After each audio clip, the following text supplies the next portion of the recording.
हाँ जी, आओ जी गुरमुखो जी आਇਆਂ ਨੂੰ। ਵਾਹਿਗੁਰੂ ਜੀ ਕਾ ਖਾਲਸਾ ਵਾਹਿਗੁਰੂ ਜੀ ਕੀ ਫਤਿਹ। ਇਸ ਤਰ੍ਹਾਂ ਗੁਰਮੁਖ ਪਿਆਰਿਓ, ਤੁਸੀਂ ਆਏ ਹੋ ਮਾਈ ਦੇਸਾਂ ਦੇ ਅਸਥਾਨ 'ਤੇ ਆ ਕੇ ਤੁਸੀਂ ਦਰਸ਼ਨ ਦਿਦਾਰੇ ਕੀਤੇ ਆ। ਅਤੇ ਜੋ ਇਹ ਇਤਿਹਾਸ ਆ ਆਪਣਾ, ਤਕਰੀਬਨ ਤੁਸੀਂ ਗੁਲਾਬਗੜ੍ਹ ਤੋਂ ਆਏ ਹੋ। ਜਿਹੜਾ ਹੁਣ ਆਪਾਂ ਇਤਿਹਾਸ ਜਾਣਾਂਗੇ ਕਿ ਇੱਥੋਂ ਦਾ ਸੰਬੰਧਿਤ ਜਿਹੜਾ ਇਤਿਹਾਸ ਹੈ ਉਹ ਗੁਰ ਇਤਿਹਾਸ ਦੇ ਵਿੱਚ ਕਿੱਥੇ ਕਿੱਥੇ ਮਤਲਬ ਉਹਦੇ ਤੋਂ ਪਤਾ ਲੱਗਦਾ ਕੀ ਉਹਦਾ ਬਾਰੇ ਦਰਜ ਹੈ। ਇਹ ਬਹੁਤ ਪੁਰਾਣੀ ਗੱਲ ਹੈ ਕਿ ਗੁਰੂ ਨਾਨਕ ਸਾਹਿਬ ਤਾਂ ਖੁਦ ਚੱਲ ਕੇ ਗਏ। ਜੋ ਆਦਿ ਸੱਚ ਜੁਗਾਦ ਸੱਚ ਦਾ ਪ੍ਰਚਾਰ ਸੀਗਾ ਕਿ ਉਹ ਸੱਚਾ ਇੱਕੋ ਹੀ ਆ, ਅਤੇ ਉਹਦੇ ਬਾਰੇ ਪ੍ਰਚਾਰ ਕਰਦਿਆਂ ਹੋਇਆਂ ਬਾਅਦ 'ਚ ਗੁਰੂ ਅੰਗਦ ਦੇਵ ਸਾਹਿਬ ਨੇ ਇਹ ਡਿਊਟੀ ਸਾਂਭੀ। ਇਸ ਤਰ੍ਹਾਂ ਕਰਦਿਆਂ ਜਦੋਂ ਗੁਰੂ ਰਾਮਦਾਸ ਸਾਹਿਬ ਇਸ ਗੱਦੀ ਦੇ ਵਾਰਸ ਬਣੇ ਤਾਂ ਉਹਨਾਂ ਨੇ ਜਿਹੜੇ ਮੁੱਢਲੇ ਗੁਰਸਿੱਖ ਸੀ, ਜਿਨ੍ਹਾਂ ਦੇ ਭਾਈ ਗੁਰਦਾਸ ਹੋਰੀ ਜਾਂ ਕੁਛ ਹੋਰ ਗੁਰਮੁਖ ਪਿਆਰੇ ਸੀ ਕਾਫੀ, ਜਿਵੇਂ ਤੀਜੇ ਪਾਤਸ਼ਾਹ ਨੇ 22 ਮੰਜੀਆਂ ਬਖਸ਼ੀਆਂ ਸੀ, ਉਹਨਾਂ ਨੂੰ ਪ੍ਰਚਾਰ ਕਰਨ ਤੋਰਦੇ ਕਿ ਨਗਰਾਂ ਦੇ ਵਿੱਚ ਜਾ ਕੇ ਗੁਰੂ ਨਾਨਕ ਦਾ ਜੋ ਸੰਦੇਸ਼ ਹੈ ਉਹ ਲੋਕਾਂ ਨੂੰ ਤੁਸੀਂ ਜਾਗਰਤ ਕਰੋ, ਦੱਸੋ। ਉਹ ਪ੍ਰਚਾਰ ਦੌਰੇ ਦੌਰਾਨ ਜਦੋਂ ਆਪਣੇ ਇਸ ਇਲਾਕੇ ਦੇ ਵਿੱਚ ਭਾਈ ਗੁਰਦਾਸ ਹੋਰੀ ਆਏ ਤਾਂ ਇੱਥੇ ਇੱਕ ਬਠਿੰਡੇ ਦੇ ਨਾਲ ਛੋਟਾ ਜਿਹਾ ਪਿੰਡ ਹੈ ਬਲਾੜ ਬਿੰਜੂ ਕਾ ਕਹਿ ਦਿੰਦੇ ਆ, ਬਲਾੜ ਬਿੰਜੂ ਕਾ। ਉਸ ਨਗਰ ਦੇ ਵਿੱਚ ਜਦੋਂ ਆ ਕੇ ਉਹ ਗੁਰਮੁਖ ਪਿਆਰੇ ਠਹਿਰੇ ਅਤੇ ਉਦੋਂ 2 ਦਿਨ 4 ਦਿਨ ਜਾਂ 5 ਦਿਨ ਰਹਿ ਕੇ ਮਤਲਬ ਕਥਾ ਕੀਰਤਨ ਸੰਗਤਾਂ ਨੂੰ ਸੁਣਾਉਂਦੇ ਅਤੇ ਗੁਰੂ ਨਾਨਕ ਦਾ ਸੰਦੇਸ਼ ਨਾਮਦਾਨ ਬਖਸ਼ਿਸ਼ ਕਰਕੇ ਜਾਂਦੇ। ਤਾਂ ਉੱਥੇ ਇੱਕ ਗੁਰਮੁਖ ਪਿਆਰਾ ਉਸ ਸੰਗਤ ਦੇ ਵਿੱਚ ਜਿਹਨੇ ਬੇਨਤੀ ਕੀਤੀ ਗੁਰਮੁਖਾਂ ਨੂੰ ਕਿ ਗੁਰਮੁਖੋ, ਤੁਹਾਡਾ ਜਿਹੜਾ ਰਹਿਣ ਦਾ ਅਵਤਾਰਾ ਤੁਸੀਂ ਮੇਰੇ ਘਰ ਕਰੋ। ਉੱਥੋਂ ਮੂਹਰਲੇ ਸੱਜਣਾਂ ਨੂੰ ਬੇਨਤੀ ਕਰਕੇ ਉਹਨੇ ਇਹ ਸੇਵਾ ਲੈ ਲਈ। ਤਾਂ ਉਹ ਗੁਰਮੁਖ ਪਿਆਰੇ ਉਹਦੇ ਘਰ ਠਹਿਰੇ। 5-4 ਦਿਨ ਪ੍ਰਚਾਰ ਕਰਨ ਤੋਂ ਬਾਅਦ ਜਦੋਂ ਵਾਪਸ ਜਾਣ ਲੱਗੇ ਤਾਂ ਇੱਕ ਸਹਿ ਸੁਭਾਅ ਗੁਰਮੁਖਾਂ ਦਾ ਵਚਨ ਹੁੰਦਾ ਹੈ, ਜਿਵੇਂ ਲੱਗਿਆ ਆਪਾਂ ਇੰਨੇ ਦਿਨ ਇਸ ਘਰੇ ਠਹਿਰੇ ਹਾਂ, ਉਹ ਕੀਤਾ ਵੀ ਜੇ ਬੱਚੇ ਦੇ ਸਿਰ 'ਤੇ ਹੱਥ ਰੱਖ ਜੀਏ ਜਾਂਦੇ ਜਾਂ ਕੁਛ ਦੇਣਾ ਚਾਹੁੰਦਾ ਗੁਰਮੁਖ ਪਿਆਰਾ ਕੋਈ, ਜਾਂ ਕੋਲੋਂ ਸਰੋਪਾ ਬਖਸ਼ਿਸ਼ ਕਰਨਾ ਚਾਹੁੰਦਾ, ਤਾਂ ਕਿਹਾ ਆਦਮ ਬੱਚਾ ਨਹੀਂ ਦਿੰਦਾ ਹੈ ਸਾਨੂੰ, 3-4 ਦਿਨ ਹੋ ਗਏ ਦੇਖਦਿਆਂ ਨੂੰ। ਤਾਂ ਆਦਮ ਨੇ ਬੇਨਤੀ ਕੀਤੀ ਕਿ ਬਾਬਾ ਜੀ, ਗੁਰੂ ਸਾਹਿਬ ਦੀ ਬਹੁਤ ਵੱਡੀ ਕਿਰਪਾ ਹੈ, ਜ਼ਮੀਨ ਜਾਇਦਾਦ ਬਥੇਰੀ ਹੈ, ਪਰਿਵਾਰ ਵੀ ਹੈ, ਪਰ ਸਾਨੂੰ ਬੱਚੇ ਦੀ ਬਖਸ਼ਿਸ਼ ਨਹੀਂ ਹਾਲੇ ਤਾਈਂ ਹੋਈ, ਅਤੇ ਤੁਸੀਂ ਕਿਰਪਾ ਕਰੋ, ਅਰਦਾਸ ਕਰੋ ਕਿ ਸਾਡੇ ਘਰ ਵੀ ਲਾਲ ਖੇਲਣ, ਸਾਡੇ ਘਰ ਵੀ ਬੱਚਾ ਹੋਵੇ। ਤਾਂ ਅਰਦਾਸ ਤਾਂ ਗੁਰਮੁਖਾਂ ਨੇ ਕੀਤੀ ਅਤੇ ਨਾਲ ਇੱਕ ਸੰਦੇਸ਼ ਦਿੱਤਾ ਕਿ ਆਦਮ, ਗੁਰੂ ਨਾਨਕ ਦੀ ਗੱਦੀ 'ਤੇ ਗੁਰੂ ਰਾਮਦਾਸ ਸਾਹਿਬ ਬਿਰਾਜਮਾਨ ਨੇ, ਬਖਸ਼ਿਸ਼ਾਂ ਤਾਂ ਉਹੀ ਕਰ ਸਕਦੇ ਆ, ਅਸੀਂ ਤਾਂ ਬੇਨਤੀ ਕਰ ਸਕਦੇ ਹਾਂ, ਤੁਸੀਂ ਕਦੇ ਨਾ ਕਦੇ ਟਾਈਮ ਕੱਢ ਕੇ ਅੰਮ੍ਰਿਤਸਰ ਸਾਹਿਬ ਆਓ। ਤਾਂ ਆਦਮ ਨੇ ਕਹਿੰਦੇ ਫੇਰ ਕਦੋਂ, ਬਸ ਨਾਲ ਹੀ ਤਿਆਰਾ ਕਰਦੇ ਹਾਂ। ਤਾਂ ਉਹਨਾਂ ਨੇ ਘਰ ਵਾਲੀ ਨਾਲ ਰਾਏ ਕੀਤੀ ਕਿ ਆਪਾਂ ਹੁਣ ਗੁਰਮੁਖ ਪਿਆਰੇ ਆਏ ਆ, ਇਹਨਾਂ ਨਾਲ ਚੱਲੀਏ, ਨਾਲੇ ਦਰਸ਼ਨ ਕਰ ਆਵਾਂਗੇ, ਭਾਗ ਚੰਗੇ ਆ ਆਪਣੇ। ਤਾਂ ਦੋਨੋਂ ਜਾਣੇ ਆਪਦੇ ਘਰ-ਬਾਰ ਨੂੰ, ਜਿਵੇਂ ਅੱਗੇ ਆਪਾਂ ਸਕੇ ਸਕੇਲਿਆਂ ਨੂੰ ਸਮਝਾ ਜਾਂਦੇ ਕਿ ਤੁਸੀਂ ਧਿਆਨ ਰੱਖਣਾ, ਅਸੀਂ ਜਾ ਆਈਏ। ਤਾਂ ਉਹ ਜਦੋਂ ਗਏ, ਅੱਗੇ ਜਾ ਕੇ ਮੱਥਾ ਟੇਕਿਆ, ਦਰਬਾਰ ਦੇ ਵਿੱਚ ਬੈਠੇ, ਕਥਾ ਕੀਰਤਨ ਸੁਣਿਆ, ਤਾਂ ਮਨ ਦਾ ਭਾਵ ਬਣ ਗਿਆ ਵੀ ਕਿਉਂ ਨਾ ਇੱਥੇ ਰਹਿ ਕੇ ਸੇਵਾ ਮੰਗ ਗਏ, ਕੋਈ ਆਪਾਂ ਸੇਵਾ ਕਰੀਏ। ਅਤੇ ਜਦੋਂ ਸੇਵਾ ਮੰਗੀ ਤਾਂ ਜਿਹੜਾ ਜਥੇਦਾਰ ਸੀ ਮੂਹਰੇ, ਉਹ ਕਹਿੰਦੇ ਗੁਰਮੁਖੋ ਤੁਸੀਂ ਕੀ ਸੇਵਾ ਕਰ ਸਕਦੇ ਹੋ, ਆਪਦੀ ਖੁਸ਼ੀ ਨਾਲ ਸੇਵਾ ਚੁਣੋ। ਕਹਿੰਦਾ ਜੀ ਮੈਂ ਜੱਟ ਜ਼ਿਮੀਂਦਾਰ ਬੰਦਾ, ਖੇਤੀਬਾੜੀ ਕਰਦਾ, ਮੈਂ ਲੱਕੜਾਂ ਦੀ ਸੇਵਾ ਮੈਨੂੰ ਲੱਗ ਰਿਹਾ ਸਾਹਮਣੇ, ਜਿਵੇਂ ਲੰਗਰ ਦੇ ਵਿੱਚ ਲੱਕੜਾਂ ਲਿਆ ਗੁਰਮੁਖ ਪਿਆਰੇ ਉਹ ਕਰੇ, ਉਹੀ ਸੇਵਾ ਮੈਂ ਕਰ ਸਕਦਾ। ਤਾਂ ਉਹ ਗੁਰਮੁਖ ਨੇ ਕਿਹਾ ਕਿ ਇਹ ਸੇਵਾ ਤੈਨੂੰ ਦਿੱਤੀ, ਤੂੰ ਜਾ ਕੇ ਗੁਰੂ ਕੇ ਲੰਗਰ ਵਾਸਤੇ ਲੱਕੜਾਂ ਲਿਆਇਆ ਕਰ। ਉਹਨਾਂ ਨੇ ਜੰਗਲ 'ਚ ਜਾਣਾ, ਲੱਕੜਾਂ ਲਿਆ ਕੇ ਲੰਗਰ ਦੇ ਵਿੱਚ ਪਾ ਦੇਣੀਆਂ, ਪ੍ਰਸ਼ਾਦਾ ਛਕ ਲੈਣਾ। ਫਿਰ ਕਿਸੇ ਦਿਨ ਇੱਕ ਗੁਰਸਿੱਖ ਨੇ ਕਿਹਾ, ਕਹਿੰਦੇ ਆਦਮ, ਜਿੰਨੀ ਕੁ ਕਮਾਈ ਕਰਦਾ ਉਨੀ ਕੁ ਆਪ ਹੀ ਛਕ ਲੈਣਾ। ਉਹ ਕਹਿੰਦਾ ਮਤਲਬ ਕਹਿੰਦਾ ਵੀ ਤੂੰ ਸੇਵਾ ਵੀ ਕਰਦਾ ਹੈ ਅਤੇ ਗੁਰੂ ਘਰ ਦੇ ਲੰਗਰ 'ਚੋਂ ਹੀ ਖਾਈ ਜਾਂਦਾ, ਅਤੇ ਤੇਰਾ ਮੇਰੇ ਹਿਸਾਬ ਨਾਲ ਤਾਂ ਬਰਾਬਰ ਜੇ ਹੋਈ ਜਾਂਦਾ। ਗੱਲ ਇਹ ਸਹੀ ਸੀ ਜਾਂ ਗਲਤ ਸੀ ਇਹ ਨਹੀਂ ਪਤਾ, ਪਰ ਇਹ ਜਾਨੀ ਆਦਮ ਨੂੰ ਬੜੀ ਲੱਗੀ ਵੀ ਹਾਂ ਇਹ ਹੋ ਸਕਦਾ ਵੀ ਆਪਾਂ ਗੁਰੂ ਦਰਬਾਰ ਦਾ ਐਵੇਂ ਨਾ ਖਾਈਏ, ਇੱਥੇ ਪੂਜਾ ਦਾ ਧਾਨ ਜੇ ਆਪਾਂ ਕਹਿ ਦਿੰਦੇ ਆਪਾਂ, ਵੈਸੇ ਗੁਰੂ ਕਾ ਲੰਗਰ ਆ, ਬਖਸ਼ਿਸ਼ਾ ਸਭ ਨੂੰ ਛਕਣਾ ਚਾਹੀਦਾ, ਪਰ ਇੱਕ ਭਾਵ ਬਣ ਜਾਂਦਾ ਬੰਦੇ ਦਾ ਕਿ ਮੈਂ ਰਹਿ ਕੇ ਜਿੰਨਾ ਘੱਟ ਉਹ ਕਰਾਂ ਉਹ ਠੀਕ ਆ। ਤਾਂ ਉਸੇ ਦਿਨ ਤੋਂ ਆਦਮ ਦਾ ਖਿਆਲ ਬਣਿਆ ਕਿ ਕਿਉਂ ਨਾ ਮੈਂ ਨਾਲ ਆਪਦੀ ਕਿਰਤ ਸ਼ੁਰੂ ਕਰ ਦਿਆਂ। ਉਹਨੇ ਪਹਿਲਾਂ ਲੰਗਰ ਦੇ ਵਿੱਚ ਲੱਕੜਾਂ ਲਿਆ ਕੇ ਦੇਣੀਆਂ, ਉਸ ਤੋਂ ਬਾਅਦ 5-4 ਭਰੀਆਂ ਹੋਰ ਵੱਢ ਕੇ ਬਾਜ਼ਾਰ ਦੇ ਵਿੱਚ ਵੇਚ ਆਉਣੀਆਂ, ਆਸੇ ਪਾਸੇ ਵੇਚ ਕੇ ਉਹਦਾ ਰਾਸ਼ਨ ਪਾਣੀ ਲਿਆਉਣਾ, ਰਾਸ਼ਨ ਪਾਣੀ ਲਿਆ ਕੇ ਇੱਕ ਝੋਪੜੀ ਬਣਾ ਲਈ ਛੋਟੀ ਜੀ, ਉੱਥੇ ਦੋਨੇ ਜੀਆਂ ਨੇ ਬਣਾ ਕੇ ਛਕਣਾ। ਉਹਦਾ ਇੱਕ ਅਲੱਗ ਸਕੂਨ ਆ ਜਿਹੜਾ ਕਿਰਤ ਦਾ ਸਿਧਾਂਤ ਸਾਨੂੰ ਦਿੱਤਾ ਗੁਰੂ ਨਾਨਕ ਸਾਹਿਬ ਨੇ, ਕਿਉਂਕਿ ਉਦੋਂ ਪਹਿਲਾਂ ਇਹ ਹੈ ਨਹੀਂ ਸੀਗਾ। ਇਦੋਂ ਪਹਿਲਾਂ ਜਿਹੜਾ ਧਰਮ ਦੇ ਰਸਤੇ 'ਤੇ ਚੱਲਦਾ ਸੀ, ਬੁੱਧ ਤੋਂ ਸ਼ੁਰੂ ਹੋਇਆ ਜਾਂ ਪਹਿਲਾਂ ਸਨਾਤਨ ਧਰਮ ਦੇ ਵਿੱਚ ਵੀ ਹੈ ਕਿ ਉਹ ਸਮਾਜ ਤੋਂ ਹੀ ਲੈ ਕੇ ਖਾਂਦਾ ਸੀ, ਮੰਗ ਕੇ ਹੀ ਖਾਣਾ ਹੁੰਦਾ ਸੀ। ਪਰ ਗੁਰੂ ਨਾਨਕ ਦੇਵ ਸਾਹਿਬ ਨੇ ਇਹ ਪਰੰਪਰਾ ਨੂੰ ਬੰਦ ਕੀਤਾ ਕਿ ਮੇਰਾ ਜਿਹੜਾ ਗੁਰਸਿੱਖ ਹੋਊਗਾ, ਜਿਹੜਾ ਮੇਰੀ ਗੱਲ ਸੁਣੂਗਾ, ਉਹ ਆਪ ਦੀ ਕਿਰਤ ਕਰਕੇ ਆਪ ਖਾਊਗਾ। ਤਾਂ ਕਿ ਜਿਹੜਾ ਬੰਦਾ ਅੱਜ ਵੀ ਸਮਾਜ 'ਚ ਤੁਸੀਂ ਦੇਖ ਲਓ ਆਪ ਦੀ ਕਿਰਤ ਕਰਕੇ ਆਪ ਖਾਂਦਾ, ਉਹਦੀ ਅਣਖ ਰੜਕ ਜੁਰਤ ਹੀ ਹੋਰ ਹੁੰਦੀ ਹੈ ਗੱਲ ਕਰਨ ਦੀ। ਜਿਹੜਾ ਦੂਜੇ ਦੀਆਂ ਮਤਲਬ ਦਿੱਤਾ ਖਾਂਦਾ ਅਤੇ ਉਹਦੀ ਵਿਚਾਰੇ ਦੀ ਉਨੀ ਪਹੁੰਚ गल करन दी जां अख चक पा के गल करन दी नहीं रहिंदी। ये जिहड़ी बादशाहत बख्शी है दाते ने, ये उन्हां दे हत्थ ही है जिन्हां ने खुद किरतां करके आपदियां कमाईयां कीतीआं। तां बाबे आदम ने ये शुरू कर दित्ता। ये शुरू करके फिर टाइम बच जांदा तां उन्हां ने कुछ भरियां लिया के होर साਂਭ लैणीਆਂ, एक छप्पर बना लिया ਉਹਦੇ थੱਲੇ रख देणीਆਂ कि किते फिर लोड़ पै जाती है, किसी दिन चलो शरीर उहो जिहा हुंदा नहीं जाया जाता, इत्थों चक के आपां दे दिया करांगे। इस तरह करदे इतिहास दसदा कि बाबा आदम नूं 4 साल का समा उत्थे लग्या। दरबार साहिब दे तो बनन तो पहलां उत्थे जिहड़ा शहर बन रहा सी, जो तैयारी हो रही सी गुरु रामदास वेले, ਉਹਦੇ 'ਚ ਉਹਨਾਂ ने सेवा की। तो फिर एक विधि बनी, सतगुरु ने एक विधि बनाई कि एक दिन इन्नी ज़्यादा वारस हुई तो लंगर दे विच जिन्ना भी लकड़ां पईयां सी वो सारियां ही भिज गईयां। जदों भिज गईयां तो सतगुरु आपदे मूड 'च एक गेड़ा देण गए, देखण गए कि की हालात ने अज लंगर दे। जाके भंडारी नूं पुछया तो भंडारी ने कहा महाराज अज तां लंगर हो सकदा मस्ताना रहे, सब लकड़ भिज चुकी है। चलो गुरु नानक भला करेगा, सतगुरु ये कह के आपदे आसन ते चले गए। तो जदों बाबे आदम नूं ये पता लग्या कि उत्थों वालीआं लकड़ां तां भिज गईआं, जिहड़ियां सप्पर थल्ले आपां सांभिया होया ढेर है, विचों हिला के देखिया कि सुक्का है। तो उहने वो लकड़ां दीआं भरियां चक चक के जिथे जिथे डेरे बने हुंदे सिखां दे, 5-10 सिख एक तंबू च रहिंदे, 10-20 एक च, इस तरह वो सारिਆਂ ਦੇ ਕੋਲ ਪਹੁੰਚਾਤੀਆਂ। पहुँचा के आप अरदास बेनती की, लंगर बनना शुरू हो गया। लंगर बन के जदों भोग लगाउण लई गए तो सतगुरां ने कहा भाई एडी छेती किवें कित्थों इंतजाम होया अज? कहंदे जी वो जिहड़ा मालवे दा आदम आया होया वो सेवा जिहड़ी करदा लकड़ां दी, ਉਹਨੇ आपदे शायद घर सांभियां होणगीਆਂ आपदे ਝੁੰਬੇ 'ਚ, ते उत्थों लैके आया। तो सतगुरुआं ने कहा कि जथेदार जी आदम नूं कहो दी सेवा प्रवान हुई, सुबह दरबार 'च हाज़र हो जे। जाके जथेदार ने कहा कि आदम सतगुरां ने आप तैनूं बुलाया, तेरी सेवा लेखे लग गई, तू सुबह दरबार 'च हाज़र हो जी। आदम नूं बड़ा चा चढ़िया, सुबह दरबार 'च हाज़र होया। दरबार 'च जदों हाज़र होया तो सतगुरां दा पहला बचन ये सी कि आदम गुरु नानक दे घर विच जिहने भी अज तक सेवा कीती आ कदे वो खाली नहीं गया, तिल जिन्नी कीती घाल भी कदे पासे नहीं जाती है।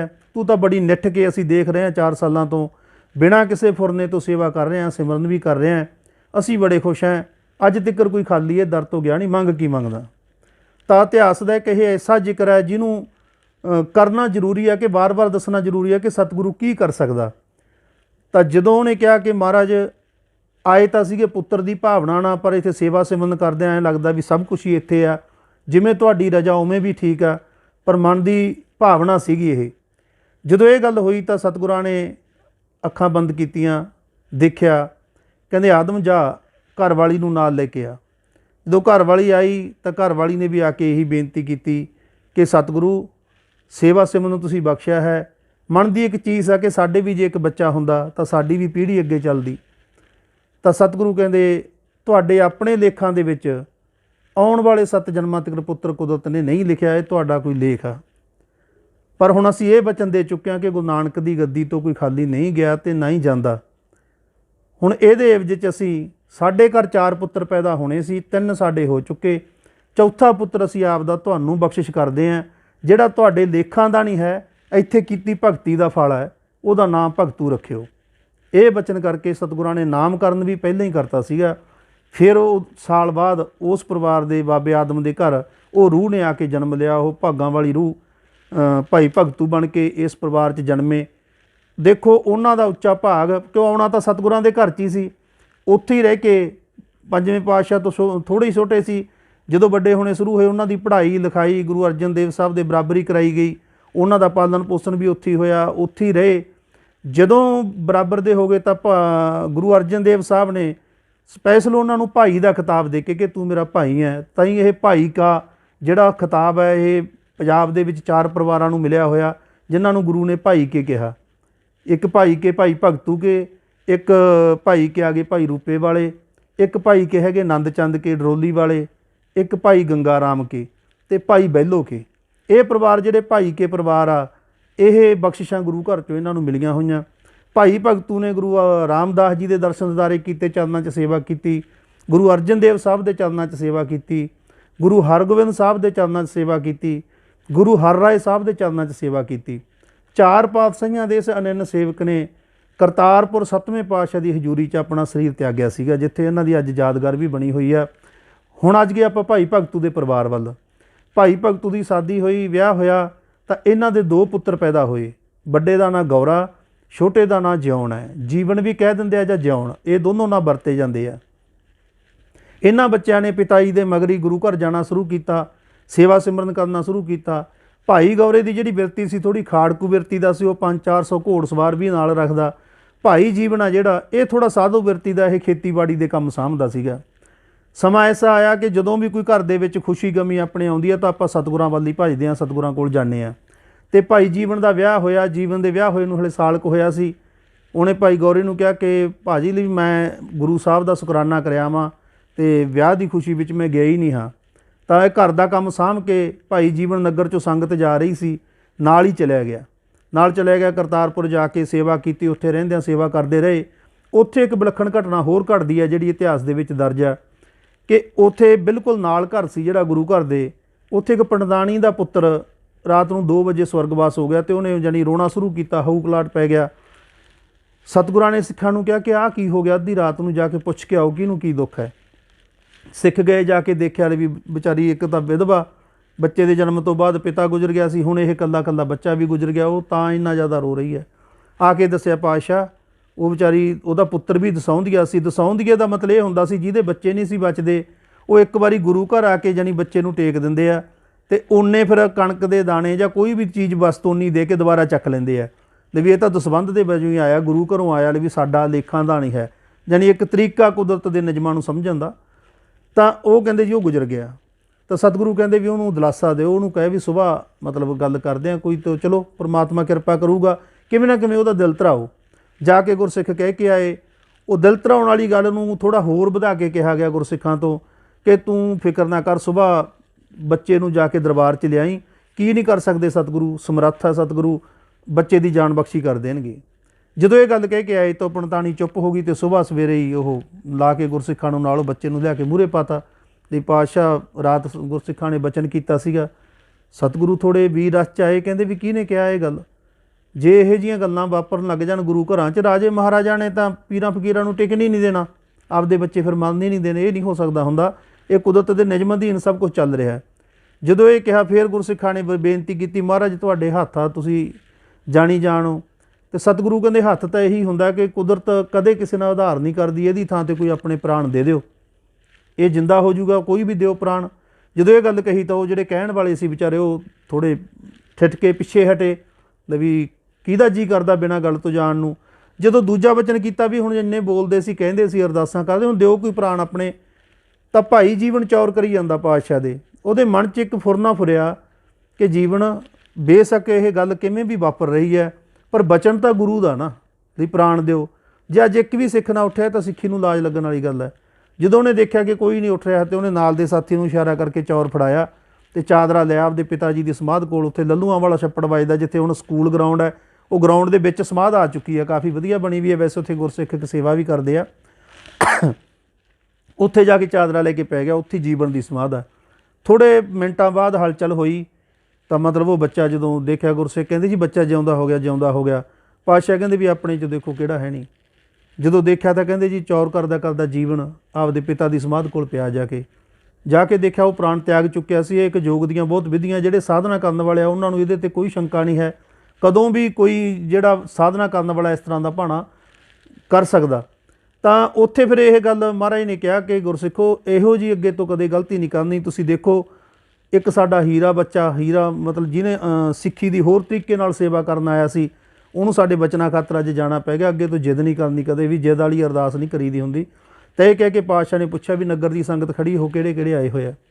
ਪਤਾ ਕੀਤਾ, ਬੀਬੀਆਂ ਨੇ ਦੱਸਿਆ ਜੀ ਬੀਬੀ ਘਰੇ ਆ, ਇਹਦੇ ਘਰ ਵਾਲੀ ਸਾਲ ਕਿ ਇਹਨਾਂ ਦੇ ਵਿਆਹ ਨੂੰ ਹੋਇਆ, ਉਹਦੇ ਬੱਚਾ ਹੋਣ ਵਾਲਾ। ਅਤੇ ਸਤਿਗੁਰਾਂ ਨੇ ਮਤਲਬ 2 ਮਿੰਟ ਨੇਤਰਬੰਦ ਕੀਤੇ ਤਾਂ ਫਿਰ ਸੇਵਾਦਾਰ ਤੋਂ ਇੱਕ ਸਰੋਪਾ ਅਤੇ ਪਤਾਸਾ ਮੰਗਾਇਆ ਅਤੇ ਉਹਦੇ 'ਚ ਵਲੇਟ ਕੇ ਇੱਕ ਬੀਬੀ ਦੀ ਡਿਊਟੀ ਲਾਈ, 5 ਸਿੰਘ ਨਾਲ ਤੋਰੇ, ਕਿਹਾ ਜਾ ਕੇ ਛਕਾ ਦੇਣਾ ਅਤੇ ਉਹਨੂੰ ਕਹਿਣਾ ਕਿ ਤੁਹਾਡੇ ਘਰ ਜਿਹੜਾ ਬੱਚਾ ਪੈਦਾ ਹੋਊਗਾ ਉਹਦਾ ਨਾਂ ਸੰਤ ਦਾਸ ਰੱਖਿਓ, ਹਜ਼ਾਰੀ ਵਧੂਗਾ, ਇਹ ਸਾਡਾ ਬਚਨ ਹੈ।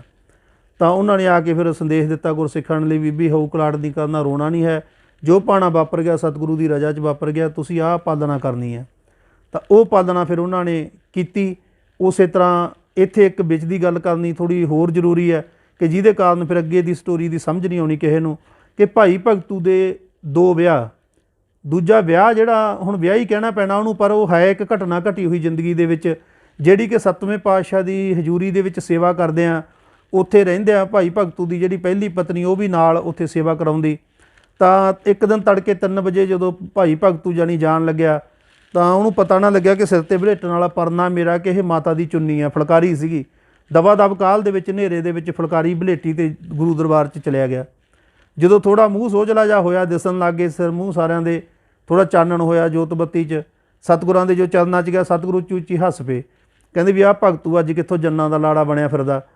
ਜਦੋਂ ਇੰਨੀ ਗੱਲ ਕਹੀ, ਭਗਤੂ ਹਰ ਗੱਲ 'ਤੇ ਧਿਆਨ ਦੇ ਕੇ ਇਹ ਗੱਲ ਸਮਝਦਾ ਸੀ ਕਿ ਗੁਰੂ ਜੋ ਵੀ ਕਹਿੰਦਾ ਐਵੇਂ ਤਾਂ ਕਹਿੰਦਾ ਹੀ ਨਹੀਂ, ਕੋਈ ਕਾਰਨ ਹੁੰਦਾ।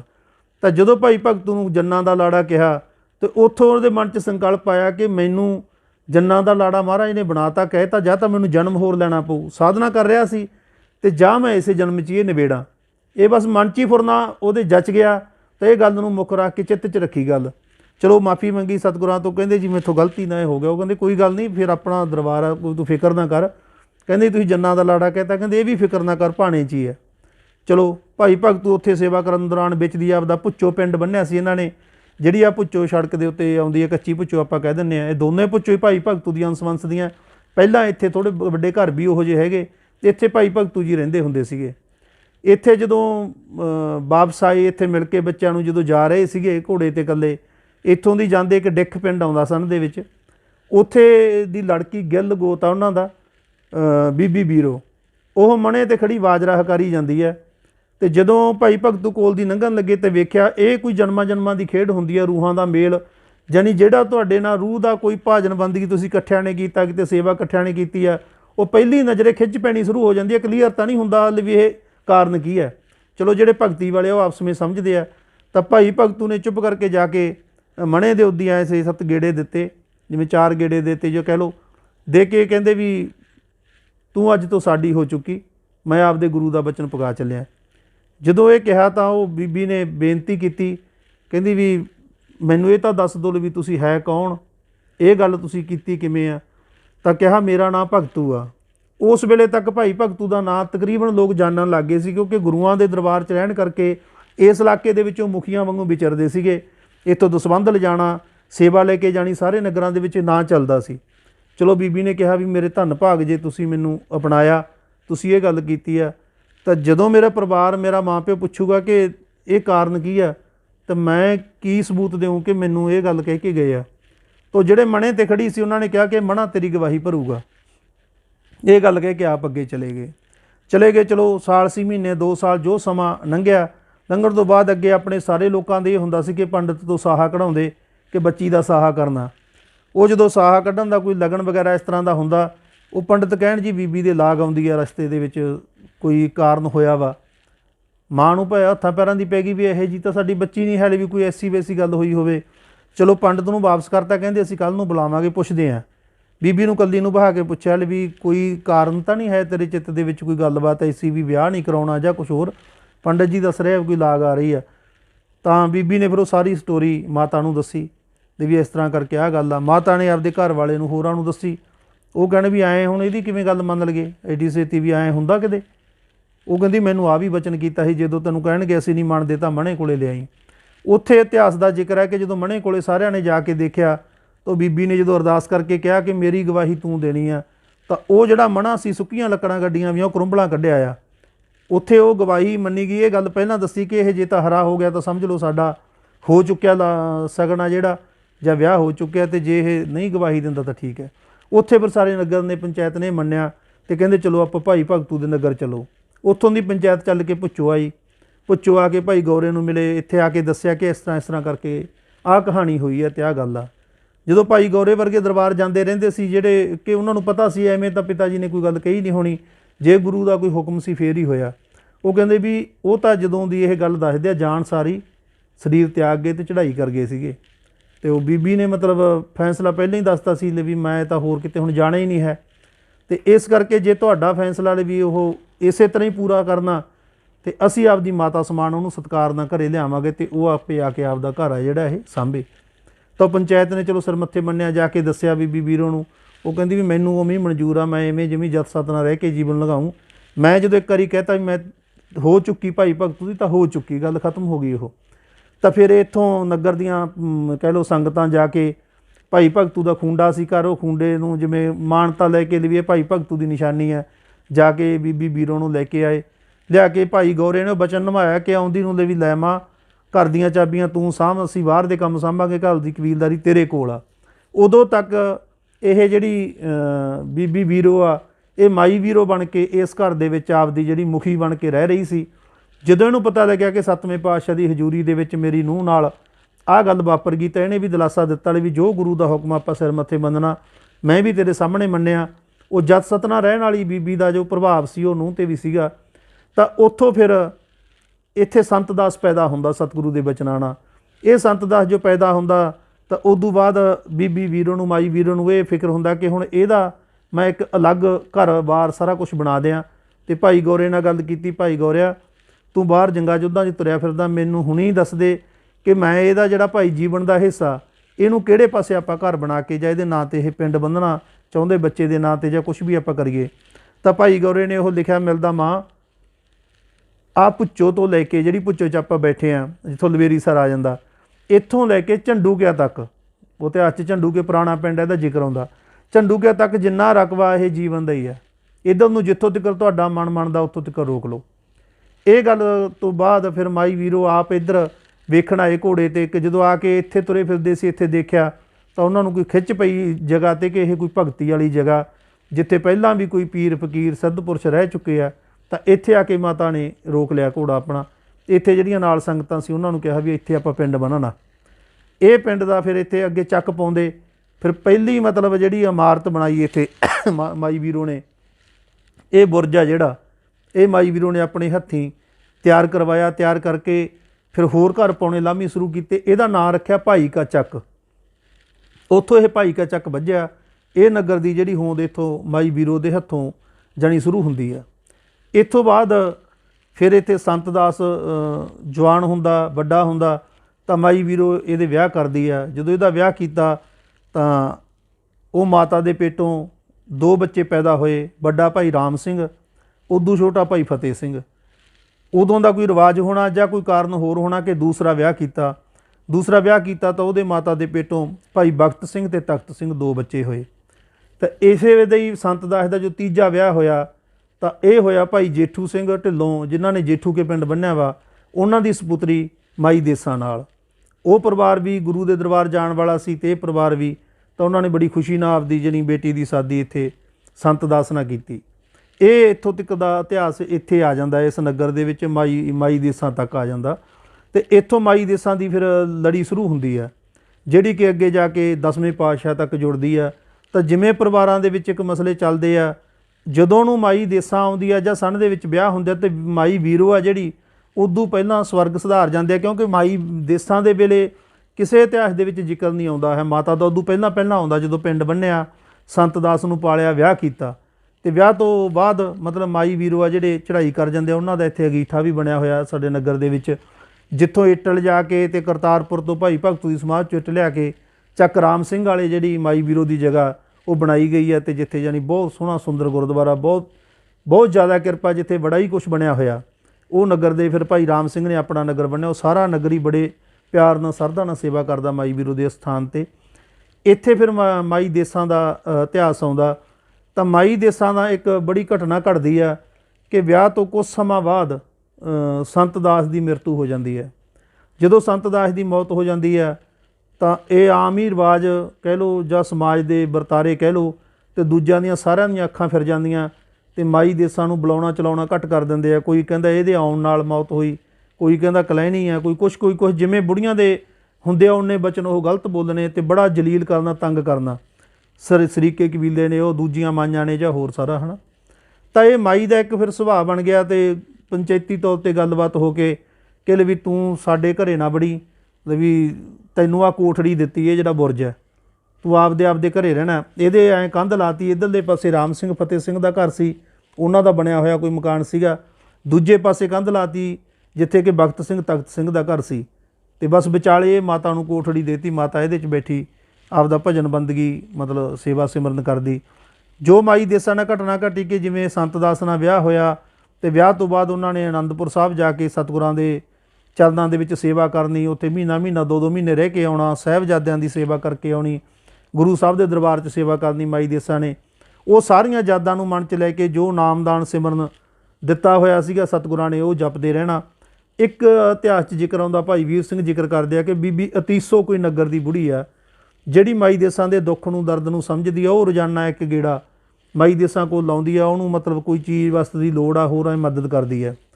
ਤਾਂ ਮਾਈ ਦੇਸਾਂ ਉਹਦੇ ਕੋਲ ਜ਼ਿਕਰ ਕਰਦੀ ਹੈ ਕਿ ਮੈਨੂੰ ਸਿਮਰਨ ਕਰਦੀ ਨੂੰ ਵੀ ਇਹ ਦੀਂਦਾ ਕਿ ਸਤਿਗੁਰੂ ਮੇਰੇ ਘਰ ਆ ਰਹੇ ਆ, ਅਤੇ ਮੈਂ ਚਾਹੁੰਦੀ ਹਾਂ ਕਿ ਸਤਿਗੁਰੂ ਮੇਰੇ ਪ੍ਰਾਣ ਤਿਆਗਣ ਤੋਂ ਪਹਿਲਾਂ ਪਹਿਲਾਂ ਜ਼ਰੂਰ ਮੇਰੇ ਘਰ ਆਉਣ, ਅਤੇ ਜਦੋਂ ਆਉਣ ਆਪਾਂ ਕੋਈ ਉਹਨਾਂ ਨੂੰ ਯਾਦਗਾਰ ਨਿਸ਼ਾਨੀ ਭੇਟਾ ਕਰੀਏ, ਤੂੰ ਮੇਰੀ ਮਦਦ ਕਰ। ਤਾਂ ਜ਼ਿਕਰ ਆਉਂਦਾ ਕਿ ਉਹਨੇ ਮਾਈ ਨੇ ਬਾਹਰੋਂ ਜਾਂਦੀ ਸੀ, ਉਹਨੂੰ ਤਾਂ ਬਾਹਰ ਜਾਣ ਦਾ ਹੁਕਮ ਹੀ ਨਹੀਂ ਸੀਗਾ, ਜੋ ਪਤੀ ਗੁਜ਼ਰ ਗਿਆ ਬਸ ਘਰ ਦੀ ਚਾਰ ਦੀਵਾਰੀ ਦੇ ਅੰਦਰ ਅੰਦਰ ਰਹਿਣਾ। ਉਹਨੇ ਫਿਰ ਅੱਕਾਂ ਦੀਆਂ ਕੁਕੜੀਆਂ ਤੋੜ ਤੋੜ ਕੇ, ਹੋਰ ਕਪਾਹ ਦਾ ਜਿਹੇ ਜਿਹਾ ਵੀ ਇੰਤਜ਼ਾਮ ਉਦੋਂ ਹੁੰਦਾ ਕਰਕੇ, ਫਿਰ ਦੋਧਾਂ ਨੇ ਕੱਤ ਕੇ ਉਹ ਚੀਜ਼ ਨੂੰ ਇੱਕ ਬਹੁਤ ਸੋਹਣਾ ਸੁੰਦਰ ਖੇਸ ਬਣਾਇਆ, ਜਾਣੀ ਰੇਸ਼ਮ ਦੇ ਲਾਲ ਡੋਰੇ ਲਾਏ, ਅਤੇ ਰੋਜ਼ ਜਾਣੀ ਝਾੜੂ ਦੇਣਾ, ਸੇਵਾ ਸਿਮਰਨ ਕਰਦਿਆਂ ਇਹ ਕਹਿਣਾ ਕਿ ਪਾਤਸ਼ਾਹ ਇੱਥੋਂ ਦੀ ਆਪਣੇ ਘਰ ਆਉਣਗੇ। ਇਸ ਤਰ੍ਹਾਂ ਦੀ ਭਾਵ ਜਾਣੀ ਬਣਾਈ ਜਾਣਾ, ਅਰਦਾਸ ਬੇਨਤੀ ਕਰੀ ਜਾਣੀ। ਤਾਂ ਫਿਰ ਉਹ ਜ਼ਿਕਰ ਆਉਂਦਾ ਕਿ ਇਹੋ ਜਿਹੀਆਂ ਖਬਰਾਂ ਵੀ ਆਉਣੀਆਂ ਕਿ ਅਨੰਦਪੁਰ ਸਾਹਿਬ 'ਤੇ ਹਮਲਾ ਹੋ ਗਿਆ, ਵੱਡੇ ਸਾਹਿਬਜ਼ਾਦੇ ਸ਼ਹੀਦ ਹੋ ਗਏ, ਛੋਟੇ ਸ਼ਹੀਦ ਹੋ ਗਏ। ਤਾਂ ਹਰ ਵੇਲੇ ਬਰਾਗ ਵੱਧਦਾ ਜਾਣਾ ਕਿ ਸਤਿਗੁਰੂ ਤੁਹਾਡੇ 'ਤੇ ਕਿਹੋ ਜਿਹਾ ਵਕਤ ਆ ਗਿਆ। ਅਤੇ ਇਵੇਂ ਚੱਲਦੇ ਚੱਲਦੇ ਜਦੋਂ ਸਤਿਗੁਰੂ ਮੁਕਤਸਰ ਸਾਹਿਬ ਤੋਂ ਜੰਗਾਂ ਤੋਂ ਬਾਅਦ ਦਮਦਮਾ ਸਾਹਿਬ ਆ ਕੇ ਰੁਕ ਜਾਂਦੇ ਆ, ਤਾਂ ਉੱਥੋਂ ਇੱਕ ਖਬਰ ਆਉਂਦੀ ਹੈ ਕਿ ਪਾਤਸ਼ਾਹ ਦਮਦਮਾ ਸਾਹਿਬ ਆ ਚੁੱਕੇ ਆ ਅਤੇ ਉੱਥੇ ਠਹਿਰੇ ਹੋਏ ਆ। ਤਾਂ ਮਾਤਾ ਨੂੰ ਖਿੱਚ ਹੋਰ ਪੈ ਜਾਂਦੀ ਹੈ ਕਿ ਕੋਲੀ 20-30 ਕਿਲੋਮੀਟਰ 'ਤੇ ਬੈਠੇ ਆ, ਪਾਤਸ਼ਾਹ ਮੇਰੇ ਘਰ ਜ਼ਰੂਰ ਆਉਣਗੇ। ਇਹ ਮਨ ਦੇ ਵਿੱਚ ਧਿਆ ਕੇ ਅਰਦਾਸ ਬੇਨਤੀ ਕਰਦੇ ਰਹਿੰਦੇ ਆ, ਅਤੇ ਇਲਾਕੇ ਦੀਆਂ ਸੰਗਤਾਂ ਨੂੰ ਚਾਅ ਹੋਇਆ ਕਿ ਆਪਾਂ ਵੀ ਦਰਸ਼ਨ ਦਿਦਾਰੇ ਕਰੀਏ ਜਾ ਕੇ। ਤਾਂ ਇਸ ਨਗਰ ਦੀ ਸੰਗਤ ਚਾਰੇ ਭਾਈ, ਜਿਨ੍ਹਾਂ ਦਾ ਉਦੋਂ ਇਤਿਹਾਸ 'ਚ ਨਾਂ ਰਾਮਾ, ਫੱਤਾ, ਬਖਤਾ, ਤਖਤਾ ਇਸ ਤਰ੍ਹਾਂ ਦੇ ਨਾਂ ਸੀਗੇ, ਇਹ ਸੰਗਤ ਨੂੰ ਨਾਲ ਲੈ ਕੇ ਦਰਸ਼ਨ ਦਿਦਾਰੇ ਕਰਨ ਜਾਂਦੇ ਆ। ਇਹ ਉਹ ਸਮਾਂ ਬਣਦਾ ਜਦੋਂ ਮਾਤਾ ਸੁੰਦਰ ਕੌਰ, ਸਾਹਿਬ ਕੌਰ ਦਿੱਲੀ ਤੋਂ ਪਾਤਸ਼ਾਹ ਨੂੰ ਮਿਲਣ ਆਉਂਦੇ ਆ। ਉੱਥੇ ਜਦੋਂ ਮਿਲਣ ਆਉਂਦੇ ਆ ਤਾਂ ਉੱਥੇ ਉਹ ਘਟਨਾ ਵਾਪਰਦੀ ਹੈ ਜਿਹੜੀ ਕਿ ਜਦੋਂ ਆ ਕੇ ਪੁੱਛਿਆ ਲੈ ਵੀ ਸਾਡੇ ਲਾਲ ਨਹੀਂ ਦੀਂਦੇ ਹੈ, ਤਾਂ ਪਾਤਸ਼ਾਹ ਨੇ ਉੱਥੇ ਬਚਨ ਕੀਤਾ ਕਿ ਇਨ ਪੁੱਤਨ ਕੇ ਸੀਸ ਪਰਵਾਰ ਦੀਏ ਸੁਤ ਚਾਰ ਮੂਹੇ ਤੋਂ ਕਿਆ ਹੋਇਆ ਜੀਵਤ ਕਈ ਹਜ਼ਾਰ। ਇਹ ਘਟਨਾ ਦੇ ਵਿੱਚ ਉਦੋਂ ਫਤਿਹ ਸਿੰਘ, ਰਾਮ ਸਿੰਘ ਹੋਰੀ ਵੀ ਹਾਜ਼ਰ ਹੈ। ਉੱਥੇ ਬੈਠੇ ਮਾਤਾ ਹੋਰਾਂ ਨਾਲ ਪ੍ਰੇਮ ਸੀ ਨਗਰ ਦੀਆਂ ਹੋਰ ਮਾਈਆਂ ਜਿਹੜੀਆਂ ਗਈਆਂ, ਤਾਂ ਉਹ ਜਦੋਂ ਬੀਬੀ ਦੇਸਾਂ ਦਾ ਜ਼ਿਕਰ ਛਿੜਿਆ ਲਈ ਵੀ ਉਹਦਾ ਕੀ ਹਾਲ ਆ, ਵੀ ਠੀਕ ਹੈ। ਇੱਥੋਂ ਗੱਲ ਚੱਲਦੀ ਪਾਤਸ਼ਾਹ ਕੋਲ ਪਹੁੰਚੀ ਕਿ ਭਾਈ ਭਗਤੂ ਦੀ ਅੰਸ ਬੰਸ 'ਚੋਂ ਕਾਫੀ ਸੰਗਤ ਦਰਸ਼ਨ ਦਿਦਾਰੇ ਕਰਨ ਆਈ ਆ। ਤਾਂ ਪਾਤਸ਼ਾਹ ਨੇ ਕਿਹਾ ਵੀ ਮੁਖੀ ਸਿੰਘ ਖੜ੍ਹਾ ਹੋ ਜੇ, ਜਿਹੜਾ ਮੁਖੀ ਸਿੰਘ ਆਇਆ ਨਾਲ। ਤਾਂ ਰਾਮ ਸਿੰਘ ਵੱਡਾ ਸੀ ਖੜ੍ਹਾ ਹੋ ਗਿਆ, ਪਾਤਸ਼ਾਹ ਲਈ ਵੀ ਅਸੀਂ ਆਏ ਹਾਂ ਚੱਲ ਕੇ।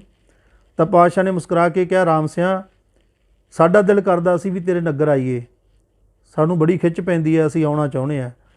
ਤਾਂ ਰਾਮ ਸਿੰਘ ਨੂੰ ਯੱਕ ਲੱਗ ਤਿੱਕੇ ਦਮ, ਜਾਣੀ ਓਡਾ ਵੱਡਾ ਸੋਚਿਆ ਨਹੀਂ ਹੁੰਦਾ ਕਦੇ ਬੰਦੇ ਨੇ ਕਈ ਵਾਰੀ ਕਿ ਆਹ ਗੱਲ ਵੀ ਵਾਪਰ ਸਕਦੀ ਹੈ ਜਾਂ ਸਾਡੇ ਘਰ ਵੀ ਐਂ ਹੋ ਸਕਦਾ। ਅਤੇ ਰਾਮ ਸਿੰਘ ਦੇ ਮੂੰਹ ਇੱਕੋ ਹੀ ਬਚਨ ਕਰਦੇ ਨਿਕਲਿਆ, ਮਹਾਰਾਜ ਧੰਨ ਭਾਗ ਸਾਡੇ, ਪਰ ਗਰਮੀ ਬਹੁਤ ਜ਼ਿਆਦਾ, ਜੇਠ ਦਾ ਮਹੀਨਾ, ਕੋਈ ਇੰਤਜ਼ਾਮ ਵੀ ਚੇਤੇ ਆ ਗਏ ਵੀ ਕਿਵੇਂ ਕਰਨੇ ਪੈਣਗੇ। ਉਹ ਇੱਕ ਆਪਦੀਆਂ ਮਜਬੂਰੀਆਂ ਹੁੰਦੀਆਂ ਚਿੱਤ ਦੀਆਂ। ਤਾਂ ਪਾਤਸ਼ਾਹ ਕਹਿੰਦੇ ਕੋਈ ਗੱਲ ਨਹੀਂ, ਅਸੀਂ ਕਿਹੜਾ ਬਗਾਨੇ ਘਰ ਜਾਣਾ, ਸਾਡਾ ਆਪਣਾ ਘਰ ਹੈ, ਤੁਸੀਂ ਚੱਲ ਕੇ ਤਿਆਰੀਆਂ ਕਰੋ, ਘਬਰਾਹਟ ਨਾ ਮੰਨੋ। ਤਾਂ ਫਿਰ ਰਾਮ ਸਿੰਘ ਹੋਰਾਂ ਨੇ ਉੱਥੋਂ ਆ ਕੇ ਨਗਰ 'ਚ ਹੋਰਾਂ ਨੂੰ ਵੀ ਦੱਸਿਆ ਕਿ ਪਾਤਸ਼ਾਹ ਨੇ ਆਉਣ ਨੂੰ ਕਿਹਾ ਕਿ ਅਸੀਂ ਉੱਥੇ ਆਉਣਾ, ਸਾਨੂੰ ਕੋਈ ਰੂਹ ਯਾਦ ਕਰਦੀ ਹੈ। ਅਤੇ ਨਾਲੇ ਸੋਚਦੇ ਆ ਵੀ ਆਪਾਂ ਤਾਂ ਸਾਰਾ ਨਗਰ ਚਲੇ ਗਏ ਸੀ, ਵੀ ਇਹੋ ਜਿਹਾ ਕੌਣ ਹੋਇਆ ਜਿਹਦਾ ਕਰਕੇ ਆ ਰਹੇ ਆ, ਪਰ ਉਹ ਚੇਤਾ ਆਉਂਦਾ ਹੀ ਨਹੀਂ ਹੁੰਦਾ, ਕਿਉਂਕਿ ਆਪਾਂ ਜਿਹਨੂੰ ਮਾੜਾ ਮੰਨੀ ਬੈਠੇ ਉਹਨੂੰ ਤਾਂ ਮਾੜਾ ਮੰਨੀ ਬੈਠੇ ਆ, ਉਹਦੇ ਬਾਰੇ ਤਾਂ ਧਿਆਨ ਹੀ ਨਹੀਂ ਆਉਂਦਾ ਹੈ। ਤਾਂ ਫਿਰ ਉਹਨਾਂ ਨੇ ਬੜੀ ਮਿਹਨਤ ਦੇ ਨਾਲ ਇੱਥੇ ਵੱਡਾ ਗੁਰਦੁਆਰਾ ਅਸੀਂ ਕਹਿ ਦਿੰਦੇ ਹਾਂ, ਵੱਡਾ ਗੁਰੂ ਘਰ ਬਣਿਆ ਹੋਇਆ ਪਾਤਸ਼ਾਹੀ 10ਵੀਂ, ਉੱਥੇ ਹੁਣ ਤੱਕ ਜਾਣੀ ਜਦੋਂ ਕਾਰ ਸੇਵਾ ਵਾਲਿਆਂ ਨੇ ਨਹੀਂ ਵੱਢੇ ਸੀ ਉਦੋਂ ਤੱਕ ਇੱਕ ਪਿੱਪਲਾਂ ਦੀ ਬਹੁਤ ਵੱਡੀ ਝੰਗੀ ਹੁੰਦੀ ਸੀ, ਬੋਹੜ ਸੀ ਬਹੁਤ ਵੱਡਾ, ਛਪੜੀ ਹੁੰਦੀ ਉਸ ਟਾਈਮ 'ਤੇ ਇੱਥੇ ਜਾਣੀ ਆਮ ਹੀ ਨਗਰ ਵਾਲੇ ਜਾ ਕੇ ਬਹਿੰਦੇ, ਅਤੇ ਠੰਡਾ ਜਾਣੀ ਮਾਹੌਲ ਸੀਗਾ। ਫਿਰ ਰਾਮ ਸਿੰਘ ਹੋਰਾਂ ਨੇ ਉਹ ਜਗ੍ਹਾ ਨੂੰ ਸਿਲੈਕਟ ਕੀਤਾ ਕਿ ਇੱਥੇ ਆਪਾਂ ਪਾਤਸ਼ਾਹ ਵਾਸਤੇ ਜਗ੍ਹਾ ਬਣਾਈਏ। ਬਹੁਤ ਸੋਹਣਾ ਜਾਣੀ ਝੁੰਬਾ, ਜਿਹਨੂੰ ਕਾਠ ਦਾ ਬੰਗਲਾ ਵੀ ਨਰਿੰਦਰ ਸਿੰਘ ਸਾਥੀ ਨੇ ਲਿਖਿਆ, ਤਾਂ ਉਹ ਬਣਾਇਆ, ਬਣਾ ਕੇ ਬਹੁਤ ਸੋਹਣਾ ਜਾਣੀ ਪਾਣੀ ਛਿੜਕ ਕੇ ਕੱਕਾਰੇ 'ਤੇ ਵਧੀਆ ਬਣਾ ਕੇ ਆਪਦੇ ਬੰਨਿਓ ਜਾਣੀ ਜਿੰਨਾ ਜ਼ੋਰ ਲਾ ਸਕਦਾ ਗੁਰਸਿੱਖ ਉਹਨਾਂ ਲਾਇਆ, ਅਤੇ ਵਧੀਆ ਤਿਆਰੀ ਕਰਕੇ ਜਾਂ ਸੁਨੇਹਾ ਭੇਜਿਆ, ਪਾਤਸ਼ਾਹ ਸਾਡੀ ਪੂਰੀ ਤਿਆਰੀ ਹੈ, ਤੁਸੀਂ ਆਓ।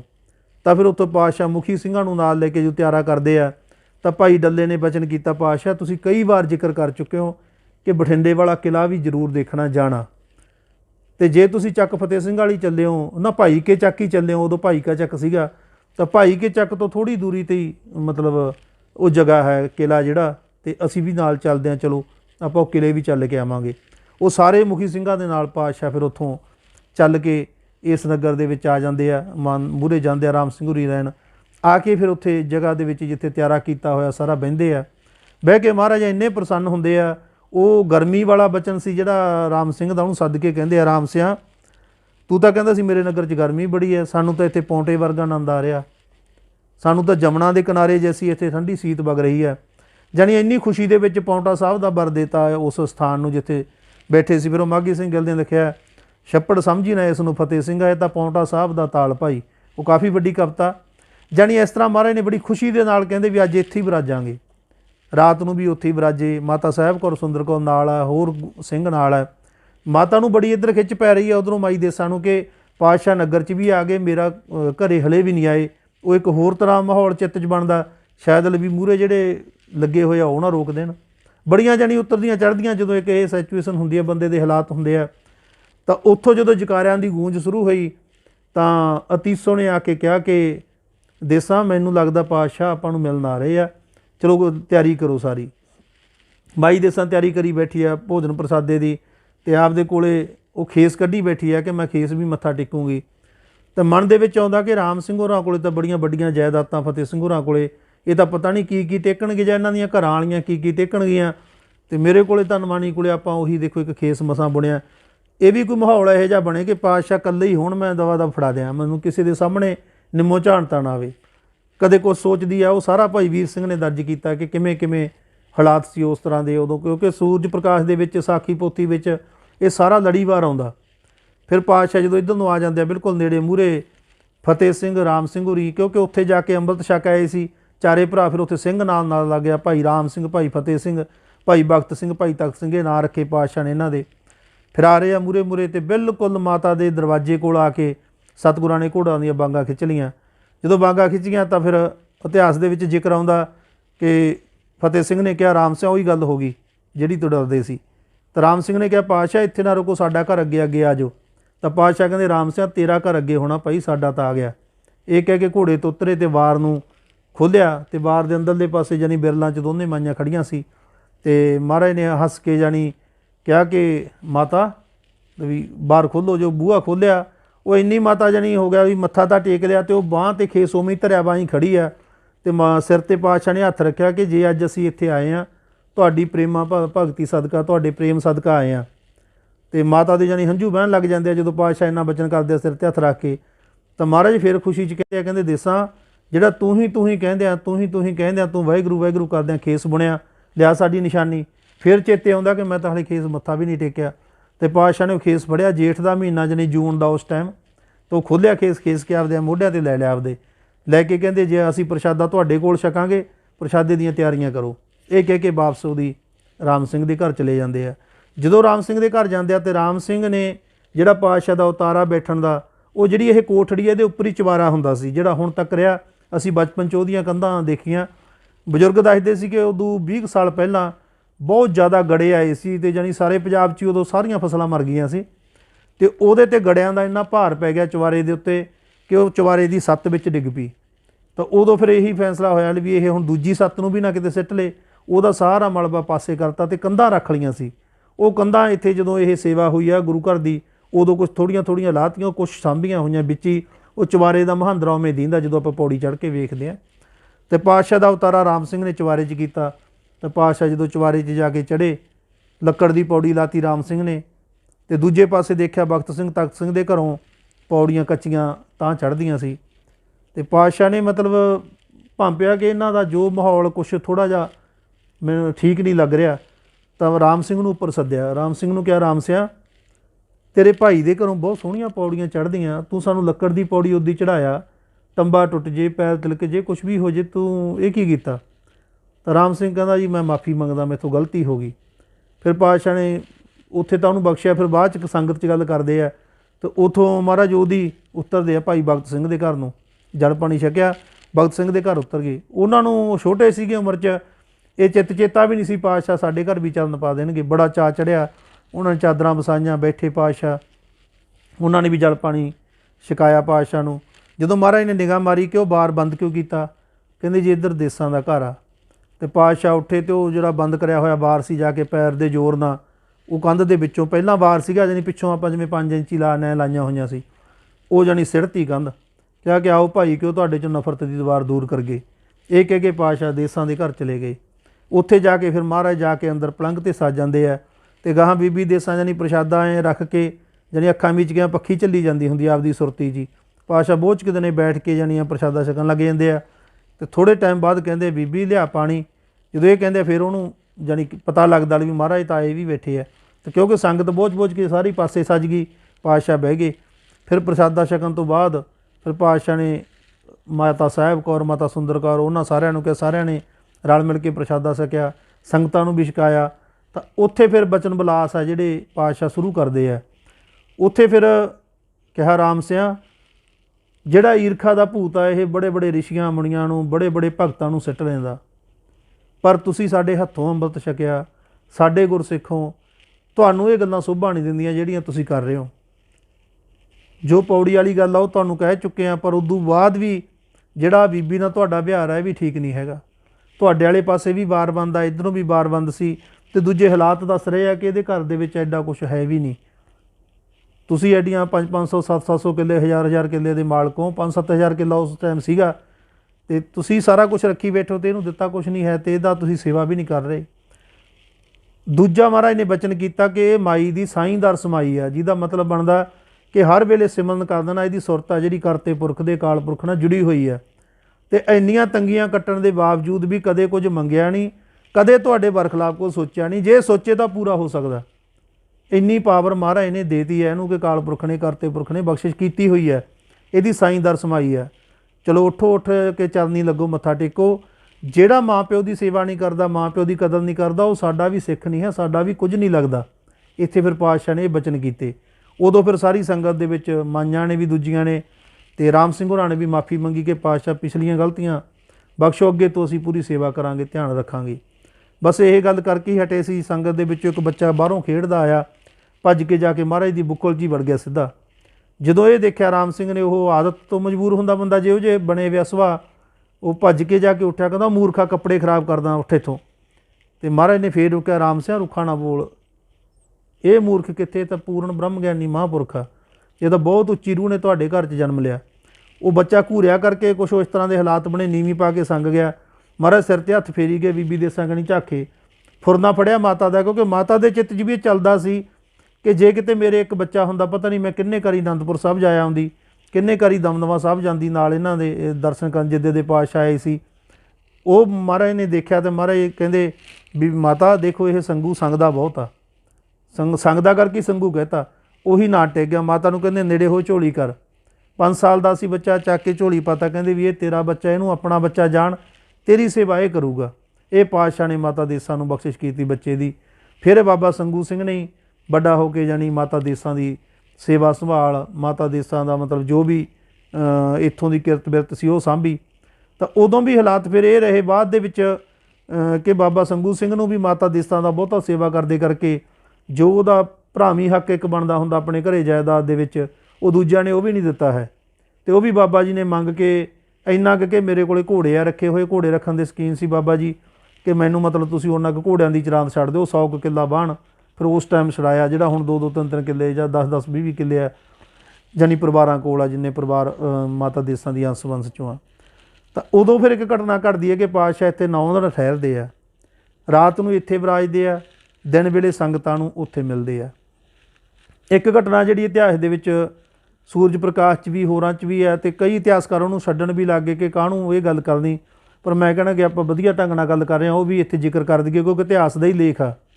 ਇੱਥੇ ਇੱਕ ਘਟਨਾ ਵਾਪਰੀ ਕਿ ਮਾਈਆਂ ਨੇ ਇੱਕ ਸਪੈਸ਼ਲ ਭੋਜ ਕੀਤਾ ਮਾਤਾ ਸੁੰਦਰ ਕੌਰ ਨੂੰ, ਸਾਹਿਬ ਕੌਰ ਨੂੰ ਰਲ ਕੇ, ਜੋ ਮਾਤਾ ਜੀ ਹੋਰੇ ਸੀਗੇ ਰਾਮ ਸਿੰਘ ਹੋਰਾਂ ਦੇ ਘਰੋਂ ਸੀ, ਉਹਨਾਂ ਦੀਆਂ ਮਾਈਆਂ ਸੀ। ਅਤੇ ਉਹ ਪ੍ਰਸ਼ਾਦਾ ਛਕਾਇਆ ਆਪਦੇ ਘਰ ਸੱਦ ਕੇ। ਪ੍ਰਸ਼ਾਦਾ ਜਦੋਂ ਛਕਾਇਆ ਅਤੇ ਉਹ ਥੋੜ੍ਹਾ ਸੀਤ ਪ੍ਰਸਾਦ ਕਹਿੰਦੇ ਆਪਾਂ, ਜੂਠਾ ਛੜਾ ਲੈਂਦੇ ਅੱਗੇ ਗੁਰੂ ਤੋਂ, ਵੱਡਿਆਂ ਤੋਂ, ਸੰਤਾਂ ਤੋਂ, ਫਿਰ ਆਪ ਛਕਦੀ ਸੰਗਤ ਜਿਹੜੀ ਪਿਆਰ ਕਰਦੀ ਹੈ। ਉਹ ਛਡਾ ਲਿਆ। ਉਹ ਛਡਾ ਕੇ ਫਿਰ ਮਾਤਾ ਸੁੰਦਰ ਕੌਰ ਨੇ ਜਿਹੜਾ ਛੱਡਿਆ ਉਹ ਤਾਂ ਮਾਈਆਂ ਨੇ ਛਕ ਲਿਆ, ਜਿਹੜਾ ਸਾਹਿਬ ਕੌਰ ਨੇ ਛੱਡਿਆ ਸੀ ਉਹ ਛਕਿਆ ਨਹੀਂ। ਉਹ ਬੋਝ ਕੇ ਚੱਕ ਕੇ ਥਾਲੀ ਬਾਰ ਕੇ ਜਾ ਕੇ ਕੁੱਤਿਆਂ ਨੂੰ ਪਾਤਾ। ਮਾਤਾ ਸਾਹਿਬ ਕੌਰ ਦੀ ਨਿਗਾਹ ਸੀਗੀ ਵੀ ਇਹ ਕਰ ਕੀ ਰਿਹਾ, ਕਿਉਂਕਿ ਬੰਦੇ ਦੇ ਹਾਵ ਭਾਵ ਤੋਂ ਵੀ ਪਤਾ ਲੱਗ ਜਾਂਦਾ ਵੀ ਇਹ ਸੋਚ ਕੀ ਰਿਹਾ, ਕਰ ਕੀ ਰਿਹਾ। ਤਾਂ ਮਾਤਾ ਸਾਹਿਬ ਕੌਰ ਨੇ ਸਿੰਘ ਨੂੰ ਬੁਲਾਇਆ, ਸੱਦ ਕੇ ਪਾਤਸ਼ਾਹ ਕੋਲ ਸ਼ਿਕਾਇਤ ਭੇਜੀ ਕਿ ਭਾਈ ਕਿਆਂ ਦੀਆਂ ਇਸਤਰੀਆਂ ਨੇ ਮੇਰਾ ਨਰਾਦਰ ਕੀਤਾ। ਫਿਰ ਸ਼ਾਮ ਨੂੰ ਜਦੋਂ ਪਾਤਸ਼ਾਹ ਆਏ ਅਤੇ ਆ ਕੇ ਗੱਲਬਾਤ ਕੀਤੀ, ਬੀਬੀ ਦੇਸਾਂ ਦੇ ਘਰੇ ਬੈਠੇ, ਤਾਂ ਮਾਤਾ ਸਾਹਿਬ ਕੌਰ ਨੇ ਸਾਰੀ ਗੱਲ ਦੱਸੀ। ਤਾਂ ਫਿਰ ਪਾਤਸ਼ਾਹ ਨੇ ਰਾਮ ਸਿੰਘ ਨੂੰ ਸੱਦ ਕੇ ਕਿਹਾ ਕਿ ਤੁਹਾਡੀਆਂ ਮਾਈਆਂ ਨੇ ਮਤਲਬ ਇਹ ਕੀ ਕੀਤਾ। ਤਾਂ ਕਹਿੰਦਾ ਜੀ ਮੈਂ ਪੁੱਛ ਕੇ ਦੱਸਦਾ, ਉਹ ਜਿਵੇਂ ਲਿਖਿਆ ਉਹਦੇ 'ਚ ਇਤਿਹਾਸ 'ਚ। ਜਾ ਕੇ ਪੁੱਛਿਆ, ਦੱਸਿਆ, ਫਿਰ ਆ ਕੇ ਕਹਿੰਦਾ ਜੀ ਉਹ ਮਾਈਆਂ ਇਹ ਵਹਿਮ ਕਰਦੀਆਂ ਕਿ ਇਹਦਾ ਤੁਹਾਡੇ ਨਾਲ ਗੋਤ ਕਨਾਲਾ ਨਹੀਂ ਹੋਇਆ, ਇਹਦਾ ਅੰਗਣਾ ਅੰਗ ਨਹੀਂ ਲੱਗਿਆ। ਜਾਣੀ ਇਹ ਇਤਿਹਾਸ ਦਾ ਇੱਕ ਜ਼ਿਕਰ ਹੈ ਕਿ ਇਹ ਮਾਤਾ ਸਾਹਿਬ ਕੌਰ ਨੇ ਜਦੋਂ ਤੋਂ ਪਾਤਸ਼ਾਹ ਦੇ ਕਿਤੇ ਦਰਸ਼ਨ ਕੀਤੇ ਬਚਪਨ 'ਚ, ਉੱਥੋਂ ਹੀ ਮੰਨ ਲਿਆ ਸੀ ਕਿ ਮੈਂ ਪਾਤਸ਼ਾਹ ਦੀ ਹੋਈ। ਤਾਂ ਇਹ ਫਿਰ ਉਹਨਾਂ ਦੇ ਮਾਤਾ ਪਿਤਾ ਨੇ ਵੀ ਪਾਤਸ਼ਾਹ ਨੂੰ ਬੇਨਤੀ ਕਰਕੇ ਕਿ ਸਾਡੀ ਬੱਚੀ ਇਹੀ ਸੋਚਦੀ ਆ, ਅਤੇ ਪਾਤਸ਼ਾਹ ਨੇ ਉਹਦੀ ਕਹਿਤਾ ਸੀ ਕਿ ਸਾਡੇ ਬੱਚੇ ਹੋ ਚੁੱਕੇ ਆ, ਅਸੀਂ ਆਪ ਦਾ ਜਿਹੜਾ ਅਗਲਾ ਜੀਵਨ ਆ ਜਾਣੀ ਨਾਮ ਦੇ ਲੇਖੇ ਹੀ ਲਾਉਣਾ, ਅਸੀਂ ਇਹ ਗ੍ਰਸਤੀ ਜੀਵਨ 'ਚ ਨਹੀਂ ਰਹਿਣਾ। ਤਾਂ ਉਹ ਮਾਤਾ ਨੇ ਕਿਹਾ ਸੀ ਕਿ ਮੈਂ ਫਿਰ ਵੀ ਤਿਆਰ ਆ ਰਹਿਣ ਨੂੰ, ਮੈਂ ਇਸੇ ਰੂਪ 'ਚ ਹੀ ਰਹਿਣ ਨੂੰ ਤਿਆਰ ਆ। ਤਾਂ ਹੀ ਮਾਤਾ ਸਾਹਿਬ ਕੌਰ ਨੂੰ ਨਿਹੰਗ ਸਿੰਘ ਅੱਜ ਵੀ ਆਦ ਮਾਤਾ ਸਮਝ ਕੇ ਉਵੇਂ ਜੋਤ ਲਾਉਂਦੇ ਆ ਅਤੇ ਉਵੇਂ ਹੀ ਉਹਨੂੰ ਮੰਨਦੇ ਪੂਜਦੇ ਆ। ਆਮ ਦੁਨੀਆ ਵੀ ਮੰਨਦੀ ਹੈ, ਪਰ ਉਹ ਜਿੰਨੀ ਡੂੰਘਾਈ ਨਾਲ ਨਿਹੰਗ ਸਿੰਘ ਜਾਣੀ ਮਾਤਾ ਨੂੰ ਆਦ ਸ਼ਕਤੀ ਦੇ ਰੂਪ 'ਚ ਪੂਜਦੇ ਹੈ, ਉਨੀ ਕੋਈ ਪੂਜਦਾ ਹੈ, ਉਹਨਾਂ ਬੇਨਤੀ ਨਹੀਂ ਕਰਦਾ ਉਸ ਤਰ੍ਹਾਂ ਦੀ। ਤਾਂ ਫਿਰ ਮਾਤਾ ਨੇ ਜਦੋਂ ਇਹ ਦੱਸਿਆ ਤਾਂ ਫਿਰ ਪਾਤਸ਼ਾਹ ਨੇ ਕਿਹਾ ਕਿ ਇਹਦੀ ਤਾਂ ਝੋਲੀ ਖਾਲਸਾ ਪੰਥ ਪਾਇਆ ਹੋਇਆ, ਸਾਰੇ ਖਾਲਸਿਆਂ ਦੀ ਬੱਚਿਆਂ ਦੀ ਮਾਤਾ ਇਹ ਹੈ, ਅੱਗੇ ਤੋਂ ਇਹੋ ਜਿਹੀ ਗਲਤੀ ਨਹੀਂ ਕਰਨੀ। ਤਾਂ ਉੱਥੇ ਫਿਰ ਕੋਈ ਪਛਤਾਵੇ ਵਜੋਂ ਦੁਬਾਰਾ ਇਹ ਚੋਰਾ ਜਿਹੜੀ ਆਪਣੀ ਹੁਣ ਵੀ ਉਵੇਂ ਮੌਜੂਦ ਆ, ਇਹਦੇ ਉੱਤੇ ਫਿਰ ਦੁਬਾਰਾ ਉਵੇਂ ਭੋਜਨ ਤਿਆਰ ਕੀਤਾ, ਤਿਆਰ ਕਰਕੇ ਅਤੇ ਫਿਰ ਉਹ ਸਾਰਾ ਉਵੇਂ ਛਕਾਇਆ ਅਤੇ ਫਿਰ ਆਪ ਸਾਰਿਆਂ ਨੇ ਛਕਿਆ। ਜਾਣੀ ਉਹ ਪਛਤਾਵੇ ਦੀ ਮਾफ़ੀ ਮੰਗੀ ਜਿਹੜੀਆਂ ਮਾਤਾ ਨੇ ਗਲਤੀ ਕੀਤੀ ਸੀ। ਇਹ ਘਟਨਾ ਵੀ ਇੱਥੇ ਘਟਦੀ ਹੈ। ਤੀਜੀ ਘਟਨਾ ਜਿਹੜੀ ਇੱਥੇ ਘਟੀ ਉਹ ਇਹ ਸੀ ਕਿ ਪਾਤਸ਼ਾਹ ਸੁਬਾਹ 2 ਵਜੇ ਉੱਠ ਕੇ ਉਦੋਂ ਬਾਅਦ ਜਦੋਂ ਨਿਤਨੇਮ ਦੇ ਵਿੱਚ ਬੈਠੇ ਸੀ ਸਿਮਰਨ ਦੇ ਵਿੱਚ ਭਜਨ 'ਚ, ਤਾਂ ਉਹਨਾਂ ਨੂੰ ਕੋਈ ਇਲਹਾਮ ਜਦੋਂ ਹੋਇਆ ਅਤੇ ਪਾਤਸ਼ਾਹ ਯਰਕਦ ਨੇ ਖੜ੍ਹੇ ਹੋਏ ਅਤੇ ਗਏ, ਘੋੜਾ ਦੇ ਕਾਠੀ ਵੀ ਨਹੀਂ ਪਾਈ, ਘੋੜੇ 'ਤੇ ਸਵਾਰ ਹੋਏ ਚੱਲ ਪਏ। ਮੁਖੀ ਸਿੰਘਾਂ ਨੇ ਨਾਲ ਦੀ ਨਾਲ ਦੇਖਿਆ ਕਿ ਪਾਤਸ਼ਾਹ ਨੇ ਕਿਸੇ ਨੂੰ ਕਿਹਾ ਨਹੀਂ, ਗੱਲ ਕੀ ਹੋ ਗਈ। ਮਗਰ ਹੀ ਉਹਨਾਂ ਨੇ ਜਾਣੀ ਘੋੜੇ ਦੜਾਤੇ ਅਤੇ ਲਵੇਰੀਸਰ ਵਾਲਾ ਜਿਹੜਾ ਟਿੱਬਾ, ਉੱਥੇ ਜਦੋਂ ਗਏ ਗਾਹਾਂ ਜਾ ਕੇ ਦੇਖਿਆ ਤਾਂ ਇੱਕ ਗਊ ਸੂਈ ਆ ਉਸੇ ਰਾਤ ਹੀ। ਤਾਂ ਉੱਥੇ ਬਘਿਆੜ ਉਹਦਾ ਬੱਚਾ ਚੱਕਣਾ ਚਾਹੁੰਦੇ ਆ, 4-5 ਬਘਿਆੜ ਉਹਨੂੰ ਪੈਂਦੇ ਆ, ਉਹ ਸਿੰਘਾਂ ਨਾਲ ਜਾਣੀ ਉਹਨਾਂ ਨੂੰ ਦੂਰ ਦੂਰ ਕਰੀ ਜਾਂਦੀ ਹੈ, ਭੂਸਰ ਕੇ ਜਾਣੀ ਦਵੱਲੀ ਬੈਠੀ ਹੈ। ਫਿਰ ਪਾਤਸ਼ਾਹ ਨੇ ਜਾ ਕੇ ਉਹ ਬਘਿਆੜ ਦਵੱਲੇ ਮਾਰੇ ਜਾਂ ਦੂਰ ਕੀਤੇ, ਉਹ ਗਊ ਨੂੰ ਬਚਾਇਆ। ਉਦੋਂ ਨੂੰ ਸਿੰਘ ਚਲੇ ਗਏ, ਸਿੰਘਾਂ ਦੇ ਮਗਰ ਦਿਨ ਚੜ੍ਹਦੇ ਨੂੰ ਸੰਗਤ ਵੀ ਉੱਥੇ ਸਾਰੀ ਪਹੁੰਚ ਗਈ। ਬਾਬਾ ਸੰਗੂ ਸਿੰਘ ਵੀ ਆਪਦੇ ਮਤਲਬ ਸੰਗ ਦੇ ਨਾਲ ਚਲਿਆ ਗਿਆ। ਉੱਥੇ ਫਿਰ ਪਾਤਸ਼ਾਹ ਨੇ ਇਹ ਜ਼ਿਕਰ ਕੀਤਾ ਕਿ ਇਹ ਜਗ੍ਹਾ ਦੇ ਉੱਤੇ ਜਿੱਥੇ ਇਹ ਗਊ ਠਹਿਰੀ ਹੋਈ ਹੈ, ਟਿੱਬੇ ਦੇ ਉੱਤੇ ਸਭ ਤੋਂ ਪਹਿਲਾਂ ਗੁਰੂ ਨਾਨਕ ਸਾਹਿਬ ਨੇ ਸਿੱਧਾ ਨਾਲ ਗੋਸ਼ਟ ਕੀਤੀ ਹੈ ਇੱਥੇ। ਉਹ ਤੋਂ ਪਹਿਲਾਂ ਵੀ ਇੱਥੇ ਜਦੋਂ ਬਨਵਾਸ ਕੱਟਿਆ ਰਾਮਚੰਦਰ ਹੋਰੀ ਵੀ ਰਹਿ ਕੇ ਗਏ। ਤਾਂ ਇਸ ਤਰ੍ਹਾਂ ਦਾ ਜ਼ਿਕਰ ਕਰਦਿਆਂ ਪਾਤਸ਼ਾਹ ਨੇ ਦੂਜਾ ਵਚਨ ਕੀਤਾ ਕਿ ਸਾਡੇ ਦਾਦਾ ਗੁਰੂ ਜਦੋਂ ਗੁਰੂ ਸਾਹਿਬ ਮਹਾਰਾਜ ਦੀ ਜੰਗ ਹੋਈ ਆ, ਉਦੋਂ ਕਾਲੂ ਨਾਥ ਨੂੰ ਜਦੋਂ ਮਿਲਣ ਆਏ ਆ, ਤਾਂ ਉਹਦੇ ਨਾਲ ਵੀ ਜਿਹੜੀ ਗੋਸ਼ਟ ਹੈ ਇਸ ਟਿੱਬੇ 'ਤੇ ਹੀ ਹੋਈ। ਇੱਥੇ ਚਰਨ ਪਏ ਹੋਏ ਆ, ਬੜੀ ਕਰਨੀ ਵਾਲੀ ਜਗ੍ਹਾ, ਇੱਥੇ ਸੇਵਾ ਸੰਭਾਲ ਕਰਨੀ ਆ।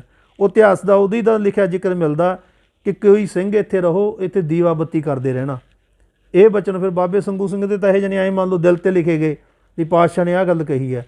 ਉਦੋਂ ਤਾਂ ਸਿਆਣੇ ਸਿੰਘਾਂ ਦੀ ਡਿਊਟੀ ਲਾਤੀ, ਬਾਬਾ ਬੱਚਾ ਸੀ, ਪਰ ਫਿਰ ਵੀ ਉਦੋਂ ਬਾਅਦ ਨੇਮ ਰੱਖਿਆ ਕਿ ਰੋਜ਼ ਜਾਇਆ ਕਰੇ।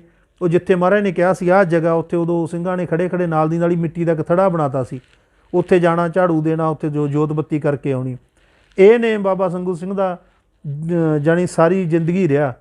ਇੱਧਰ ਜਦੋਂ ਬਾਬਾ ਜੀ ਦਮਦਮਾ ਸਾਹਿਬ ਮਿਲਣ ਜਾਂਦੇ, ਬਾਬਾ ਦੀਪ ਸਿੰਘ ਨੂੰ ਜੰਗਾਂ ਯੁੱਧਾਂ 'ਚ ਵੀ ਜਾਂਦੇ ਰਹੇ। ਮੁੜਦੇ ਹੋਏ ਇੱਕ ਜੋਧਪੁਰ ਪਾਖਰ ਪਿੰਡ ਆ, ਉੱਥੇ ਖੇਤਾਂ 'ਚ ਠਹਿਰਦੇ, ਉੱਥੇ ਵੀ ਸੰਗੂਆਣਾ ਗੁਰਦੁਆਰਾ ਸਾਹਿਬ ਬਣਿਆ ਹੋਇਆ ਬਾਬਾ ਜੀ ਦੀ ਯਾਦ ਦੇ ਵਿੱਚ, ਉੱਥੇ ਠਹਿਰਦੇ। ਜਾਂ ਲਵੇਰੀ ਸਾਰੇ ਦੋ ਬਾਬੇ ਦੀਆਂ ਵੱਡੀਆਂ ਠਾਰਾਂ ਸੀਗੀਆਂ। ਇਹ ਬਾਬਾ ਜੀ ਦਾ ਘਰ ਆ ਬਾਬਾ ਸੰਗੂ ਸਿੰਘ ਦਾ, ਜਿੱਥੇ ਜਨਮ ਹੋਇਆ। ਤਾਂ ਫਿਰ ਵੱਡੇ ਹੋ ਕੇ ਬਾਬਾ ਜੀ ਨੇ ਜਦੋਂ ਸੇਵਾ ਸੰਭਾਲ ਕਰਦਿਆਂ ਸਾਰੀ ਜ਼ਿੰਦਗੀ ਲੇਖੇ ਲਾਈ, ਮਾਤਾ ਦੇਸਾਂ ਦੀ ਵੀ ਸੇਵਾ ਕੀਤੀ। ਕੁਦਰਤ ਦੀ ਕਰਨੀ ਇਹ ਹੋਈ ਕਿ ਬਾਬਾ ਸੰਗੂ ਸਿੰਘ ਦੇ ਆਪਣੇ ਵੀ ਕੋਈ ਔਲਾਦ ਨਹੀਂ ਹੋਈ। ਜਦੋਂ ਆਪਣੇ ਔਲਾਦ ਨਹੀਂ ਸੀ, ਆਪ ਫੱਕਰ ਸੁਭਾਅ ਦੇ ਵਿੱਚ ਰਹਿੰਦੇ, ਘੋੜੇ ਰੱਖੇ ਹੁੰਦੇ, ਤਾਂ ਮਾਤਾ ਦੇਸਾਂ ਨੇ ਫਿਰ ਉਸ ਟਾਈਮ ਜਦੋਂ ਗੱਲਬਾਤ ਕੀਤੀ ਬਾਬਾ ਸੰਗੂ ਸਿੰਘ ਨਾਲ ਕਿ ਆਪਾਂ ਨੂੰ ਅੱਗੇ ਵੀ ਸੇਵਾਦਾਰ ਚਾਹੀਦਾ, ਉਹ ਕਹਿੰਦੇ ਮਾਂ ਜਿਵੇਂ ਤੇਰੀ ਰਜਾ ਉਵੇਂ ਤੁਸੀਂ ਕਰ ਸਕਦੇ ਹੋ। ਤਾਂ ਫਿਰ ਜਾ ਕੇ ਮਾਤਾ ਦੇਸਾ ਜੇਠੂ ਕਿਹਾ ਤੂੰ ਆਪਦੇ ਭਰਾ ਦਾ ਪਿਰਥਾ ਸਿੰਘ ਦਾ ਲੜਕਾ ਸੁੱਖਾ ਸਿੰਘ, ਉਹਨੂੰ ਲਿਆ ਕੇ ਬਾਬਾ ਸੰਗੂ ਸਿੰਘ ਦੀ ਝੋਲੀ ਪਾਇਆ। ਜਦੋਂ ਉਹਨੂੰ ਬਾਬਾ ਸੰਗੂ ਸਿੰਘ ਦੀ ਝੋਲੀ ਪਾਇਆ ਤਾਂ ਉਦੋਂ ਫਿਰ ਉਹੀ ਜਿਹੜਾ ਇੱਕ ਕਲੇਸ਼ ਹੁੰਦਾ ਕਿ ਇਹ ਬਗਾਨਾ ਜੱਟ ਇੱਥੇ ਰੋਡਾ ਲਾਈ ਜਾਂਦੇ ਹੋ। ਬਾਬਾ ਜੀ ਨੂੰ ਜਾਣੀ ਨਾ ਸਰੀਕੇ ਕਬੀਲੇ ਵਾਲਿਆਂ ਨੇ ਕਿਹਾ। ਉਦੋਂ ਹੀ ਫਿਰ ਬਾਬਾ ਜੀ ਨੇ ਜ਼ਮੀਨ ਦਾ ਹਿੱਸਾ ਛੱਡਿਆ ਆਪਦਾ, ਅਤੇ ਵੀ ਇਹ ਹੁਣ ਜ਼ਮੀਨਾਂ ਸਾਂਭੂਗਾ। ਬਾਬਾ ਜੀ ਕਹਿੰਦੇ ਜ਼ਮੀਨਾਂ ਸਾਂਭਣ ਨਹੀਂ ਆਇਆ, ਇਹ ਜੋ ਪਾਤਸ਼ਾਹ ਦੀ ਦਿੱਤੀ ਹੋਈ ਬਖਸ਼ਿਸ਼ ਹੈ ਉਹਦੀ ਸੇਵਾ ਕਰਨ ਆਇਆ। ਉਹਦੀ ਕੋਈ ਸੇਵਾ ਕਰੂਗਾ, ਜਿਹੜਾ ਮੈਂ ਆਪਦਾ ਘੋੜਿਆਂ ਦੀ ਚਰਾਂਦ 100 ਕਿੱਲਾ, ਇਹ ਉਹੀ ਇਹਦੇ ਹਿੱਸੇ ਕਹਿ ਲਓ, ਇਹ ਸੇਵਾ ਦੇ ਹਿੱਸੇ ਕਹਿ ਲਓ, ਜਿਹੜਾ ਮੇਰਾ ਹਿੱਸਾ ਸੀ ਮੈਂ ਸੋਨੂੰ ਦਿੱਤਾ। ਇਸੇ ਕਰਕੇ ਜਿਹੜੀ ਚੱਕ ਫਤਿਹ ਸਿੰਘ ਵਾਲੇ ਕੋਲ ਜ਼ਮੀਨ ਆ ਇਹ ਕਾਫੀ ਵੱਧ ਆ। ਰਾਮ ਸਿੰਘ ਵਾਲੇ ਕੋਲ 1800 ਕਿੱਲਾ, ਬਖਤੂ ਕੋਲ ਮਤਲਬ 2500 ਹੋਣਾ ਜਾਂ 3000, ਅਤੇ ਫਤਿਹ ਸਿੰਘ ਕੋਲ 7000 ਦੇ ਨੇੜੇ। ਬਾਬਾ ਸੰਗੂ ਸਿੰਘ ਦਾ ਹਿੱਸਾ, ਮਾਈ ਦੇਸਾਂ ਦਾ ਹਿੱਸਾ, ਸਾਰਾ ਹਿੱਸਾ ਇਸ ਪਿੰਡ ਦੇ ਵਿੱਚ ਹੀ ਉਹ ਉਦੋਂ ਹੀ ਰਿਹਾ ਜਦੋਂ ਬਾਬਾ ਜੀ ਨੇ ਬਚਨ ਕੀਤੇ। ਫਿਰ ਇਹ ਬਾਬਾ ਸੰਗੂ ਸਿੰਘ ਦੇ ਸੁੱਖਾ ਸਿੰਘ ਤੋਂ ਗਾਹਾਂ ਸਾਰੀ ਸੇਵਾ ਸੰਭਾਲਦੇ ਰਹੇ। ਹੁਣ ਸਾਡੀ ਇੱਥੇ 10ਵੀਂ ਪੀੜ੍ਹੀ ਹੈ ਜਿਹੜੀ ਮਤਲਬ ਅਸੀਂ ਉਹ ਸਾਰੀਆਂ ਨਿਸ਼ਾਨੀਆਂ ਦੀ ਸੇਵਾ ਸੰਭਾਲ ਕਰਦੇ ਹਾਂ। ਹੁਣ ਜਿਹੜੀ ਮੈਂ ਦੱਸ ਸਕਦਾ ਕਿ ਮੈਂ ਬਚਪਨ ਤੋਂ ਕੀ ਦੇਖਿਆ ਇੱਥੇ, ਬਚਪਨ ਤੋਂ ਜਦੋਂ ਸੇਵਾ ਕਰਦੇ ਸੀਗੇ, ਇਹ ਵੀ ਇੱਕ ਇੱਥੇ ਵਿਲੱਖਣ ਕਹਿ ਲਓ ਗੱਲ ਕਿ ਸਮਾਜ ਦੇ ਵਿੱਚ ਇੱਕ ਹੋਰ ਚੱਲਦਾ ਕਿ ਜਦੋਂ ਵੀ ਕੋਈ ਬਖਸ਼ਿਸ਼ ਘਰ ਦੇ ਵਿੱਚ ਜਾਂ ਨੰਬਰਦਾਰੀ ਆ ਜਾਂ ਹੋਰ ਵੱਡੇ ਨੂੰ ਮਿਲਦੀ ਹੈ, ਪਰ 3 ਕੁ ਪੀੜ੍ਹੀਆਂ ਦਾ ਪਿਛਲਾ ਇਤਿਹਾਸ ਬਜ਼ੁਰਗ ਦੱਸਦੇ ਹੁੰਦੇ ਕਿ ਮੇਰੇ ਪੜਦਾਦੇ ਹੋਰੀ ਸੀ ਜਿਹੜੇ, ਉਹਨਾਂ 'ਚੋਂ ਜਿਹੜਾ ਸਾਰਿਆਂ ਤੋਂ ਛੋਟਾ ਸੀ ਉਹ ਸੇਵਾ ਕਰਦਾ ਰਿਹਾ। ਫਿਰ ਮੇਰੇ ਦਾਦੇ ਹੋਰੀ ਸੀ ਜਿਹੜੇ ਦੂਜੇ ਵੱਡੇ ਭਰਾ ਸੀ, ਉਹ ਆਪਦੇ ਖੇਤੀਬਾੜੀ ਦੇ ਕੰਮ ਕਰਦੇ। ਸਾਡੇ ਸਕੇ ਆ ਜਿਹੜੇ ਪਿੰਡ ਜਵਾਰੇ ਵਾਲਾ ਚੱਕ ਆ ਮੁਕਤਸਰ ਕੋਲ, ਉੱਥੇ ਕਰਨਪੁਰ ਥੇੜੀ ਰਾਜਸਥਾਨ ਦੇ ਵਿੱਚ, ਅਤੇ ਹੋਰ ਵੀ ਕਾਫੀ ਜਗ੍ਹਾ ਵਸੇ ਹੋਏ ਆ, ਗੰਗਾ ਨਗਰ, ਇਸ ਤਰ੍ਹਾਂ ਕਰਕੇ ਜਾਣੀ ਜਿਹੜੇ ਰਹਿੰਦੇ ਆ। ਫਿਰ ਮੇਰੇ ਦਾਦਾ ਜੀ ਇੱਥੇ ਰਹੇ, ਦੂਜੇ ਭਰਾ ਡੋਡੀ ਖਿਲਰ ਗਏ, ਕੋਈ ਕਿਤੇ ਚਲਿਆ ਗਿਆ, ਕੋਈ ਕਿਤੇ। ਤਾਂ ਮੇਰੇ ਪਿਤਾ ਜੀ ਹੋਰੀ 4 ਭਰਾ ਸੀਗੇ, ਜਿਨ੍ਹਾਂ ਦੇ ਵਿੱਚੋਂ ਮੇਰੇ ਪਿਤਾ ਜੀ ਸਾਰਿਆਂ ਤੋਂ ਛੋਟੇ ਸੀ, ਉਹ ਸੇਵਾ ਕਰਦੇ ਸੀਗੇ। ਅਸੀਂ 3 ਭਰਾ, ਦੂਜੇ ਭਰਾ ਮੈਥੋਂ ਵੱਡੇ ਆ ਦੋਨੇ, ਉਹ ਮਤਲਬ ਆਪਦਾ ਖੇਤੀਬਾੜੀ ਦਾ ਕੰਮ ਕਰਦੇ ਆ। ਅਤੇ ਮੈਂ ਬਚਪਨ ਤੋਂ ਹੀ ਇਸ ਜਗ੍ਹਾ ਦੇ ਵਿੱਚ ਮਾਂ ਪਿਓ ਦੇ ਨਾਲ ਆ ਕੇ ਸੇਵਾ ਕਰਨੀ, ਇੱਥੇ ਰਹਿਣਾ ਵੱਧ ਤੋਂ ਵੱਧ, ਜਾਣੀ ਇਸੇ ਤਰ੍ਹਾਂ ਸੇਵਾ ਕਰਦੇ ਹਾਂ, ਇੱਥੇ ਰਹਿੰਦੇ ਹਾਂ। ਕਹਿ ਲਓ ਵੀ ਹੁਣ 48 ਸਾਲ ਦੀ ਉਮਰ ਹੋ ਗਈ, ਉਦੋਂ 6-7 ਸਾਲ ਦੇ ਸੀ, 40 ਸਾਲ ਦੇ ਵਾਂਗੂ 41 ਸਾਲ ਵਾਂਗੂ ਹੋ ਗਿਆ ਇੱਥੇ ਰਹਿੰਦੇ ਸੇਵਾ ਕਰਦੇ ਹਾਂ। ਇਹ ਸੇਵਾ ਦੇ ਵਿੱਚ ਉਦੋਂ ਤੋਂ ਵੀ ਇਤਿਹਾਸ ਪੜ੍ਹਨ ਦਾ ਸ਼ੌਂਕ ਬਹੁਤ ਜ਼ਿਆਦਾ ਸੀਗਾ। ਮਾਂ ਪਿਓ ਨੂੰ ਜਾਣੀ ਪੜ੍ਹ ਕੇ ਸੁਣਾਉਣਾ, ਉਹ ਸਾਖੀਆਂ ਗੁਰੂ ਨਾਨਕ ਸਾਹਿਬ ਤੋਂ ਲੈ ਕੇ ਸਿੱਖ ਇਤਿਹਾਸ ਪੜ੍ਹਦੇ ਪੜ੍ਹਦੇ ਫਿਰ ਹੋਰ ਇਤਿਹਾਸਾਂ ਦਾ ਵੀ ਚਿੱਤ ਨੂੰ ਹੋਇਆ ਕਿ ਪੜ੍ਹੀਏ। ਸਾਰਾ ਕੁਝ ਇੱਕ ਟਾਈਮ ਮਹਾਰਾਜ ਨੇ ਬਹੁਤ ਜ਼ਿਆਦਾ ਦਿੱਤਾ ਕਿ ਇੱਥੇ ਸੇਵਾ ਕਰਨ ਤੋਂ ਬਾਅਦ ਸਾਰਾ ਦਿਨ ਵਿਹਲੇ ਆ, ਅਤੇ ਵਿਹਲੇ ਸਮੇਂ ਨੂੰ ਅਸੀਂ ਪੜ੍ਹਨ ਦੇ ਲੇਖੇ ਲਾਇਆ, ਗੁਰਬਾਣੀ ਪੜ੍ਹਦੇ ਜਾਂ ਹੋਰ ਇਤਿਹਾਸ ਪੜ੍ਹਦੇ, ਇਸ ਤਰ੍ਹਾਂ ਦਾ ਜੋ ਸਿੱਖਿਆ। ਤਾਂ ਇਸ ਤਰ੍ਹਾਂ ਇੱਥੇ ਰਹਿੰਦਿਆਂ ਵਿਚਰਦਿਆਂ ਕਦੇ ਕਿਸੇ ਨੂੰ ਕਿਤੇ ਬਹੁਤਾ ਕਿਹਾ ਨਹੀਂ ਆਏ ਨੂੰ ਕਿ ਤੁਸੀਂ ਵੀ ਸੇਵਾ ਕਰਾ ਜਾਓ ਜਾਂ ਕਰ ਜਾਓ। ਇੱਥੇ ਹੁਣ ਤੱਕ ਦਾ ਇਹ ਚੱਲਦਾ ਕਿ ਆਪਦੀ ਆਪ ਜੇ ਕੋਈ ਕੁਛ ਕਰਾ ਜਾਂਦਾ ਜਾਂ ਕਰ ਜਾਂਦਾ ਠੀਕ ਹੈ, ਬਹੁਤਾ ਨਹੀਂ ਕਿਤੇ, ਨਾ ਹੀ ਬਾਹਰ ਕਿਤੇ ਗਰਾਈਆਂ ਨੂੰ ਗਏ ਆ। ਹਾਂ, ਇੱਕ ਘਟਨਾ ਜਿਹੜੀ ਇੱਥੇ ਘਟਦੀ ਆ, ਜਿਹੜੀ ਹੁਣ ਦੀ ਆ, ਉਹ ਇਹ ਆ ਕਿ ਜਦੋਂ ਡਾਕਟਰ ਮਨਮੋਹਨ ਸਿੰਘ ਗ੍ਰਹਿ ਮੰਤਰੀ ਸੀਗੇ, ਉਹਨਾਂ ਦੇ ਮਨ ਦਾ ਇੱਕ ਭਾਵ ਸੀ, ਉਹਨਾਂ ਨੇ ਮਤਲਬ ਉੱਥੇ ਇੱਕ ਭਾਈ ਵੀਰ ਸਿੰਘ ਸਾਹਿਤ ਸਦਨ ਬਣਿਆ ਵਾ ਦਿੱਲੀ, ਜਿਹੜਾ ਕਿ ਭਾਈ ਵੀਰ ਸਿੰਘ ਦੀ ਸਾਰੀ ਰਚਨਾ ਨੂੰ ਸਾਂਭਦਾ, ਉਹਨਾਂ ਦੇ ਗ੍ਰੰਥਾਂ ਨੂੰ ਸਾਂਭਦਾ। ਉਹਦੇ ਚੇਅਰਮੈਨ ਜਦੋਂ ਇਹ ਬਣੇ ਡਾਕਟਰ ਸਾਹਿਬ, ਇਹਨਾਂ ਨੇ ਉਹ ਲਿਖਤਾਂ ਦੇਖੀਆਂ ਅਤੇ ਇਹਨਾਂ ਦੇ ਮਨ ਦਾ ਭਾਵ ਬਣਿਆ ਕਿ ਆਪਣੇ ਕੋਲ ਤਾਕਤ ਆ, ਸਭ ਕੁਛ ਆ। ਹੁਣ ਗੁਰੂ ਨਾਨਕ ਸਾਹਿਬ ਤੋਂ ਲੈ ਕੇ ਮਹਾਰਾਜਾ ਰਣਜੀਤ ਸਿੰਘ ਤੱਕ ਸਾਡੀਆਂ ਸਿੱਖ ਕੌਮ ਦੀਆਂ ਕਿੱਥੇ ਨਿਸ਼ਾਨੀਆਂ, ਕਿੱਥੇ ਅਸਥਾਨ ਹੈ, ਉਹ ਸਾਰੀ ਨਿਸ਼ਾਨਦੇਹੀ ਕਰਕੇ ਵੀ ਕਿਹੇ ਜਿਹੇ ਹਾਲਾਤਾਂ 'ਚ ਵੀ ਉਹ ਸਾਰਾ ਆਪਣੀ ਕੌਮ ਕੋਲ ਇੱਕ ਪਲੰਦਾ ਹੋਣਾ ਚਾਹੀਦਾ, ਤਾਂ ਕਿ ਉਹਦੇ 'ਤੇ ਆਉਣ ਵਾਲੇ ਸਮੇਂ 'ਚ ਹੋਰ ਪੀੜ੍ਹੀਆਂ ਜਿਹੜੀਆਂ ਕੰਮ ਕਰ ਸਕਣ। ਤਾਂ ਉਹ ਇੱਕ ਕਮੇਟੀ ਜਿਹੜੀ ਬਣੀ, ਉਹਦੇ ਮੁਖੀ ਡਾਕਟਰ ਮਹਿੰਦਰ ਸਿੰਘ ਨੂੰ ਬਣਾਇਆ, ਜਿਹੜੇ ਕਿ ਹੁਣ ਵੀ ਡਾਇਰੈਕਟਰ ਹੈ ਭਾਈ ਵੀਰ ਸਿੰਘ ਸਾਹਿਤ ਸਦਨ ਦੇ। ਜਸਵੰਤ ਸਿੰਘ ਨੇਕੀ ਉਹ ਸਕੱਤਰ ਸੀਗੇ। ਤਾਂ ਉਹਨਾਂ ਨੇ ਨਾਲ ਇੱਕ ਪੰਜਾਬ ਨੈਸ਼ਨਲ ਸਟੱਡੀਜ਼ ਕੋਈ ਮਹਿਕਮਾ, ਉਹਨਾਂ ਨੂੰ ਨਾਲ ਲਿਆ। ਸੰਦੀਪ ਸ਼ੰਕਰ ਜੀ ਇੱਕ ਬਹੁਤ ਮਸ਼ਹੂਰ ਫੋਟੋਗ੍ਰਾਫਰ ਆ, ਉਹ ਨਾਲ ਸੀਗੇ। ਉਹਨਾਂ ਨੇ ਫਿਰ ਪੂਰੇ ਇੰਡੀਆ ਦਾ ਭਰਮਣ ਕੀਤਾ, ਜਿੱਥੇ ਜਿੱਥੇ ਵੀ ਕੋਈ ਸਿੱਖ ਕੌਮ ਦਾ ਕੋਈ ਗੁਰੂ ਪੀਰ ਬੱਚਾ ਕੋਈ ਸਿੰਘ ਗਿਆ, ਉੱਥੇ ਵੀ ਗਏ ਉਹ। ਅਤੇ ਪਾਕਿਸਤਾਨ ਦੇ ਵਿੱਚ ਜਿਹੜੇ ਸਥਾਨ ਰਹਿ ਗਏ, ਉੱਥੇ ਵੀ ਜਾ ਕੇ ਉਹਨਾਂ ਨੇ ਉਹ ਤਿਆਰ ਕੀਤਾ। ਇੰਗਲੈਂਡ ਦੇ ਅਜਾਇਬ ਘਰਾਂ ਦੇ ਵਿੱਚ ਕੁਛ ਆਪਣੀਆਂ ਨਿਸ਼ਾਨੀਆਂ ਗਈਆਂ ਹੋਈਆਂ, ਉਹ ਵੀ ਜਾ ਕੇ ਦੇਖ ਕੇ ਆਏ। ਫਿਰ ਉਹ ਸਾਰੀਆਂ ਨਿਸ਼ਾਨੀਆਂ ਤੋਂ ਬਾਅਦ ਉਹਨਾਂ ਨੇ ਆ ਕੇ 4 ਸਚਿੱਤਰ ਪੁਸਤਕਾਂ ਛਾਪੀਆਂ ਹੋਈਆਂ। ਇੱਕ ਹਜੂਰ ਸਾਹਿਬ ਦੇ ਨਾਂ 'ਤੇ ਆ, ਇੱਕ ਗੋਲਡਨ ਟੈਂਪਲ ਦੇ ਨਾਂ 'ਤੇ ਆ, ਇੱਕ ਮਹਾਰਾਜਾ ਰਣਜੀਤ ਸਿੰਘ ਦੇ ਨਾਂ 'ਤੇ ਆ, ਇੱਕ ਖਾਲਸੇ ਦੇ ਅਨੰਦਪੁਰ ਸਾਹਿਬ ਦੇ ਨਾਂ 'ਤੇ। ਉਹ ਅੰਗਰੇਜ਼ੀ 'ਚ ਮਿਲਦੀਆਂ, ਕੋਈ ਵੀ ਉਹਨਾਂ ਨੂੰ ਪੜ੍ਹ ਸਕਦਾ। ਉਦੋਂ ਜਦੋਂ ਫਿਰ ਉਹ ਇੱਥੇ ਆਏ ਗੁਰਮੁਖ ਪਿਆਰੇ, ਤਾਂ ਇਹ ਉਦੋਂ ਆਹ ਦਰਬਾਰ ਨਹੀਂ ਸੀਗਾ, ਕੁਝ ਵੀ ਨਹੀਂ ਸੀਗਾ, ਇਕੱਲਾ ਕੱਚਾ ਬੁਰਜ ਹੁੰਦਾ ਸੀ। ਇਹਦੇ ਜੋ ਕੰਧਾਂ ਆਸੇ ਪਾਸੇ ਇੱਕ ਮੂਹਰੇ ਛੋਟਾ ਜਿਹਾ ਕਮਰਾ ਉਸ ਟਾਈਮ ਹੁੰਦਾ ਸੀਗਾ, ਜਿਹੜਾ ਬਾਅਦ ਦੇ ਵਿੱਚ ਮੀਂਹ ਨਾਲ ਹੀ ਉਹਨੂੰ ਖਰਾਬੀ ਹੋਈ। ਤਾਂ ਉਹਨਾਂ ਨੇ ਜੋ ਦੇਖਿਆ ਕਿ ਇੱਥੇ ਜਿੰਨਾ ਕੁ ਸਮਾਨ ਹੈਗਾ, ਇਹ ਸਾਰਾ ਲੱਕੜ ਦੇ ਵਿੱਚ ਆ ਜਾਂ ਮਿੱਟੀ ਦਾ ਜਾਂ ਕੱਪੜੇ ਆ, ਅਤੇ ਇਹਨੂੰ ਸੰਭਾਲਣ ਦੀ ਬਹੁਤ ਜ਼ਰੂਰਤ ਆ। ਇੱਥੋਂ ਜਾ ਕੇ ਉਹਨਾਂ ਨੇ ਫਿਰ ਆਪਦੀ ਰਿਪੋਰਟ ਦੇ ਵਿੱਚ ਇਹ ਅੱਗੇ ਮਤਾ ਪਾਇਆ ਕਿ ਜਿੰਨੀ ਜਲਦੀ ਹੋ ਸਕੇ ਇਹ ਚੀਜ਼ਾਂ ਸੰਭਾਲੀਆਂ ਜਾਣ। ਤਾਂ ਸਾਲ 1.5 ਸਾਲ ਬਾਅਦ ਸਾਨੂੰ 6 ਮਹੀਨਿਆਂ ਤੋਂ ਫੋਨ ਆਉਂਦਾ ਰਿਹਾ ਉਹਨਾਂ ਦਾ, ਡਾਕਟਰ ਮਹਿੰਦਰ ਸਿੰਘ ਦਾ, ਕਿ ਕੀ ਹਾਲਾਤ ਨੇ ਤੁਹਾਡੇ, ਕਿਵੇਂ ਆ, ਠੀਕ ਆ, ਸਾਰਾ ਪੁੱਛਦੇ ਰਹੇ। ਜਾਣੀ ਉਹਨਾਂ ਨੇ ਲਿੰਕ ਬਣਾਈ ਰੱਖਿਆ। ਫਿਰ 1.5-2 ਸਾਲ ਬਾਅਦ ਜਾ ਕੇ ਸਾਨੂੰ ਉਹਨਾਂ ਨੇ ਦਿੱਲੀ ਬੁਲਾਇਆ ਕਿ ਤੁਸੀਂ ਦਿੱਲੀ ਆਓ, ਤੁਹਾਡੇ ਨਾਲ ਕੋਈ ਖਾਸ ਗੱਲਬਾਤ ਕਰਨੀ ਆ। ਜਦੋਂ ਅਸੀਂ ਦਿੱਲੀ ਚਲੇ ਗਏ, ਇੱਥੋਂ ਇੱਕ ਸੱਜਣ ਹੋਰ ਸੀ ਸਾਡੇ ਨਗਰ ਦਾ, ਉਹ ਦਿੱਲੀ ਜਾਂਦਾ ਰਹਿੰਦਾ ਸੀ, ਰੋਸ਼ਨ ਸਿੰਘ, ਉਹਨੂੰ ਅਸੀਂ ਨਾਲ ਲਿਆ ਅਤੇ ਦਿੱਲੀ ਚਲੇ ਗਏ। ਜਾ ਕੇ ਉੱਥੇ ਜਦੋਂ ਮੀਟਿੰਗ ਹੋਈ, ਤਾਂ ਮੀਟਿੰਗ ਦੇ ਵਿੱਚ ਉਹ ਕਹਿੰਦੇ ਵੀ ਅਸੀਂ ਚਾਹੁੰਦੇ ਹਾਂ ਕਿ ਮਾਤਾ ਦੇਸਾਂ ਦੇ ਘਰ ਜੋ ਵੀ ਨਿਸ਼ਾਨੀਆਂ ਪਈਆਂ ਪਾਤਸ਼ਾਹ ਦੀਆਂ, ਇਹਨਾਂ ਨੂੰ ਅੱਜ ਦੇ ਜ਼ਮਾਨੇ ਦੇ ਹਿਸਾਬ ਨਾਲ ਇੰਟੈਕ ਲੈਬ ਤੋਂ ਠੀਕ ਕਰਵਾ ਦਈਏ, ਇਹਨਾਂ ਨੂੰ ਕੈਮੀਕਲ ਵਗੈਰਾ ਲਗਾ ਕੇ ਰੱਖ ਦਈਏ, ਤਾਂ ਕਿ ਆਉਣ ਵਾਲੇ ਸਮੇਂ ਦੇ ਵਿੱਚ ਸਾਡੀਆਂ ਪੀੜ੍ਹੀਆਂ ਦੇਖ ਸਕਣ, ਇਹ ਖਰਾਬ ਨਾ ਹੋਵੇ। ਤੇ ਚਲੋ ਸਾਨੂੰ ਵੀ ਮਤਲਬ ਕੇਰਾਂ ਤਾਂ ਲੱਗਿਆ ਕਿ ਇਹ ਫੈਸਲਾ ਸੰਗਤ ਨਾਲ ਰਲ ਕੇ ਜਾਂ ਹੋਰ ਭੈਣ ਭਰਾਵਾਂ ਨੂੰ ਪੁੱਛ ਲਗੇ ਸਾਰਿਆਂ ਨੂੰ। ਮੈਂ ਕਿਹਾ ਜੀ ਅਸੀਂ ਰਾਏ ਕਰਕੇ ਜਾ ਕੇ ਦੱਸ ਦਿਆਂਗੇ। ਤਾਂ ਉਹ ਮੈਨੂੰ ਡਾਕਟਰ ਮਹਿੰਦਰ ਸਿੰਘ ਕਹਿੰਦੇ ਵੀ ਰਾਇਆਂ ਨੇ ਨਾ ਬਹੁਤ ਨੁਕਸਾਨ ਇਦੋਂ ਪਹਿਲਾਂ ਕੀਤਾ ਸਾਡਾ। ਮੈਂ ਹੀ ਕਿਵੇਂ? ਕਹਿੰਦੇ ਗੁਰੂ ਨਾਨਕ ਸਾਹਿਬ ਦਾ ਚੋਲਾ ਉਹਦੇ 'ਤੇ ਵੀ ਮੇਰ ਕਈਆਂ ਦੀ ਆ, ਕੋਈ ਕਹਿੰਦਾ ਕਰ ਦਿਓ ਜੀ ਕੰਮ, ਕੋਈ ਕਹਿੰਦਾ ਨਹੀਂ। ਜਾਣੀ ਅੱਜ ਤੱਕ ਕਿਸੇ ਨੇ ਚੱਜ ਨਾਲ ਹਾਂ ਕਹਿ ਕੇ ਕੰਮ ਕਰਾਇਆ ਨਹੀਂ ਹੈ। ਤੁਸੀਂ ਕਹਿੰਦੇ ਅਸੀਂ ਚੈੱਕ ਕਰ ਰਹੇ ਹਾਂ 2 ਸਾਲਾਂ ਤੋਂ ਇਕੱਲੇ ਹੀ ਮੁਖੀ ਹੋ, ਤੁਸੀਂ ਗੱਲਬਾਤ ਕਰਨੀ ਆ, ਤੁਸੀਂ ਹਾਂ ਨਾ ਕਰ ਜੋ ਵੀ ਕਰਨਾ। ਅਤੇ ਮੈਨੂੰ ਪਤਾ ਨਹੀਂ ਕਿਉਂ ਸਰਦਾ ਸੀ ਡਾਕਟਰ ਮਨਮੋਹਨ ਸਿੰਘ ਦੇ ਨਾਂ 'ਤੇ ਆਏ ਜੇ ਸੀਗਾ ਵੀ ਗਲਤ ਤਾਂ ਇਹ ਕਰਨਗੇ ਨਹੀਂ, ਜੋ ਕਰਨਗੇ ਸਹੀ ਕਰਨਗੇ। ਅਤੇ ਮੈਂ ਫਿਰ ਇਹ ਕਹਿਤਾ, ਮੈਂ ਕਿਹਾ ਜੀ ਆਪਾਂ ਅਰਦਾਸ ਕਰਕੇ ਬਾਕ ਲੈਂਦੇ ਹਾਂ ਪਾਤਸ਼ਾਹ ਦੇ। ਅਤੇ ਜਿਵੇਂ ਜੇ ਮੈਨੂੰ ਬਸ ਅਰਦਾਸ ਕਰਦੇ ਨੂੰ ਮਨ ਬਣ ਗਿਆ ਮੇਰੀ ਹਾਂ ਹੀ ਹੈ। ਫਿਰ ਚਲੋ ਬਾਕ ਲਿਆ, ਪਤਾ ਨਹੀਂ ਉਦੋਂ ਕਿਹੜਾ ਬਾਕ ਆਇਆ ਮੇਰੇ ਹੁਣ ਚੇਤੇ ਨਹੀਂ, ਪਰ ਮੈਂ ਹਾਂ ਕਹਿ ਦਿੱਤੀ ਕਿ ਪਾਤਸ਼ਾਹ ਹਾਜ਼ਰ ਨਾਜ਼ਰ ਇਹਨਾਂ ਦੀ ਹਜ਼ੂਰੀ 'ਚ ਮੈਂ ਤੁਹਾਡੇ ਨਾਲ ਬਚਨ ਕਰਦਾ ਕਿ ਮੈਂ ਤੁਹਾਨੂੰ ਲਿਆ ਕੇ ਸਾਰਾ ਨਿਸ਼ਾਨੀਆਂ ਇੱਥੇ ਸੌਂਪ ਦੂੰਗਾ, ਅੱਗੇ ਤੁਹਾਡੀ ਰਜਾ ਰਹੀ। ਚਲੋ ਫਿਰ ਅਸੀਂ ਵਾਪਸ ਆਏ, ਇੱਥੋਂ ਚੁੱਪ ਕਰਕੇ ਕਿਸੇ ਨਾਲ ਗੱਲ ਨਹੀਂ ਕੀਤੀ।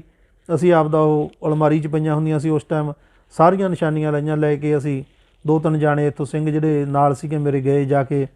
ਅਸੀਂ ਜਦੋਂ ਉਹਨਾਂ ਨੂੰ ਨਿਸ਼ਾਨੀਆਂ ਸੌਂਪੀਆਂ, ਫਿਰ ਉਹਨਾਂ ਨੇ ਕਿਹਾ ਕਿ ਤੁਸੀਂ ਤਾਂ ਬੜਾ ਵੱਡਾ ਦਿਲ ਕੱਢ ਕੇ, ਕਹਿ ਲਓ ਇਹਨਾਂ ਦਾ ਤਾਂ ਕਰੋੜਾਂ ਵੀ ਅਰਬਾਂ ਵੀ ਕਹਿ ਦਈਏ ਤਾਂ ਥੋੜ੍ਹਾ, ਸਾਨੂੰ ਇਹ ਫੜਾ ਰਹੇ ਹੋ ਅਤੇ ਤੁਸੀਂ ਤਾਂ ਭੋਲੇ ਭਾਏ ਕਰ ਰਹੇ ਹੋ, ਪਰ ਅਸੀਂ ਨਹੀਂ ਭੋਲਾ ਭਾਅ ਰੱਖਣਾ।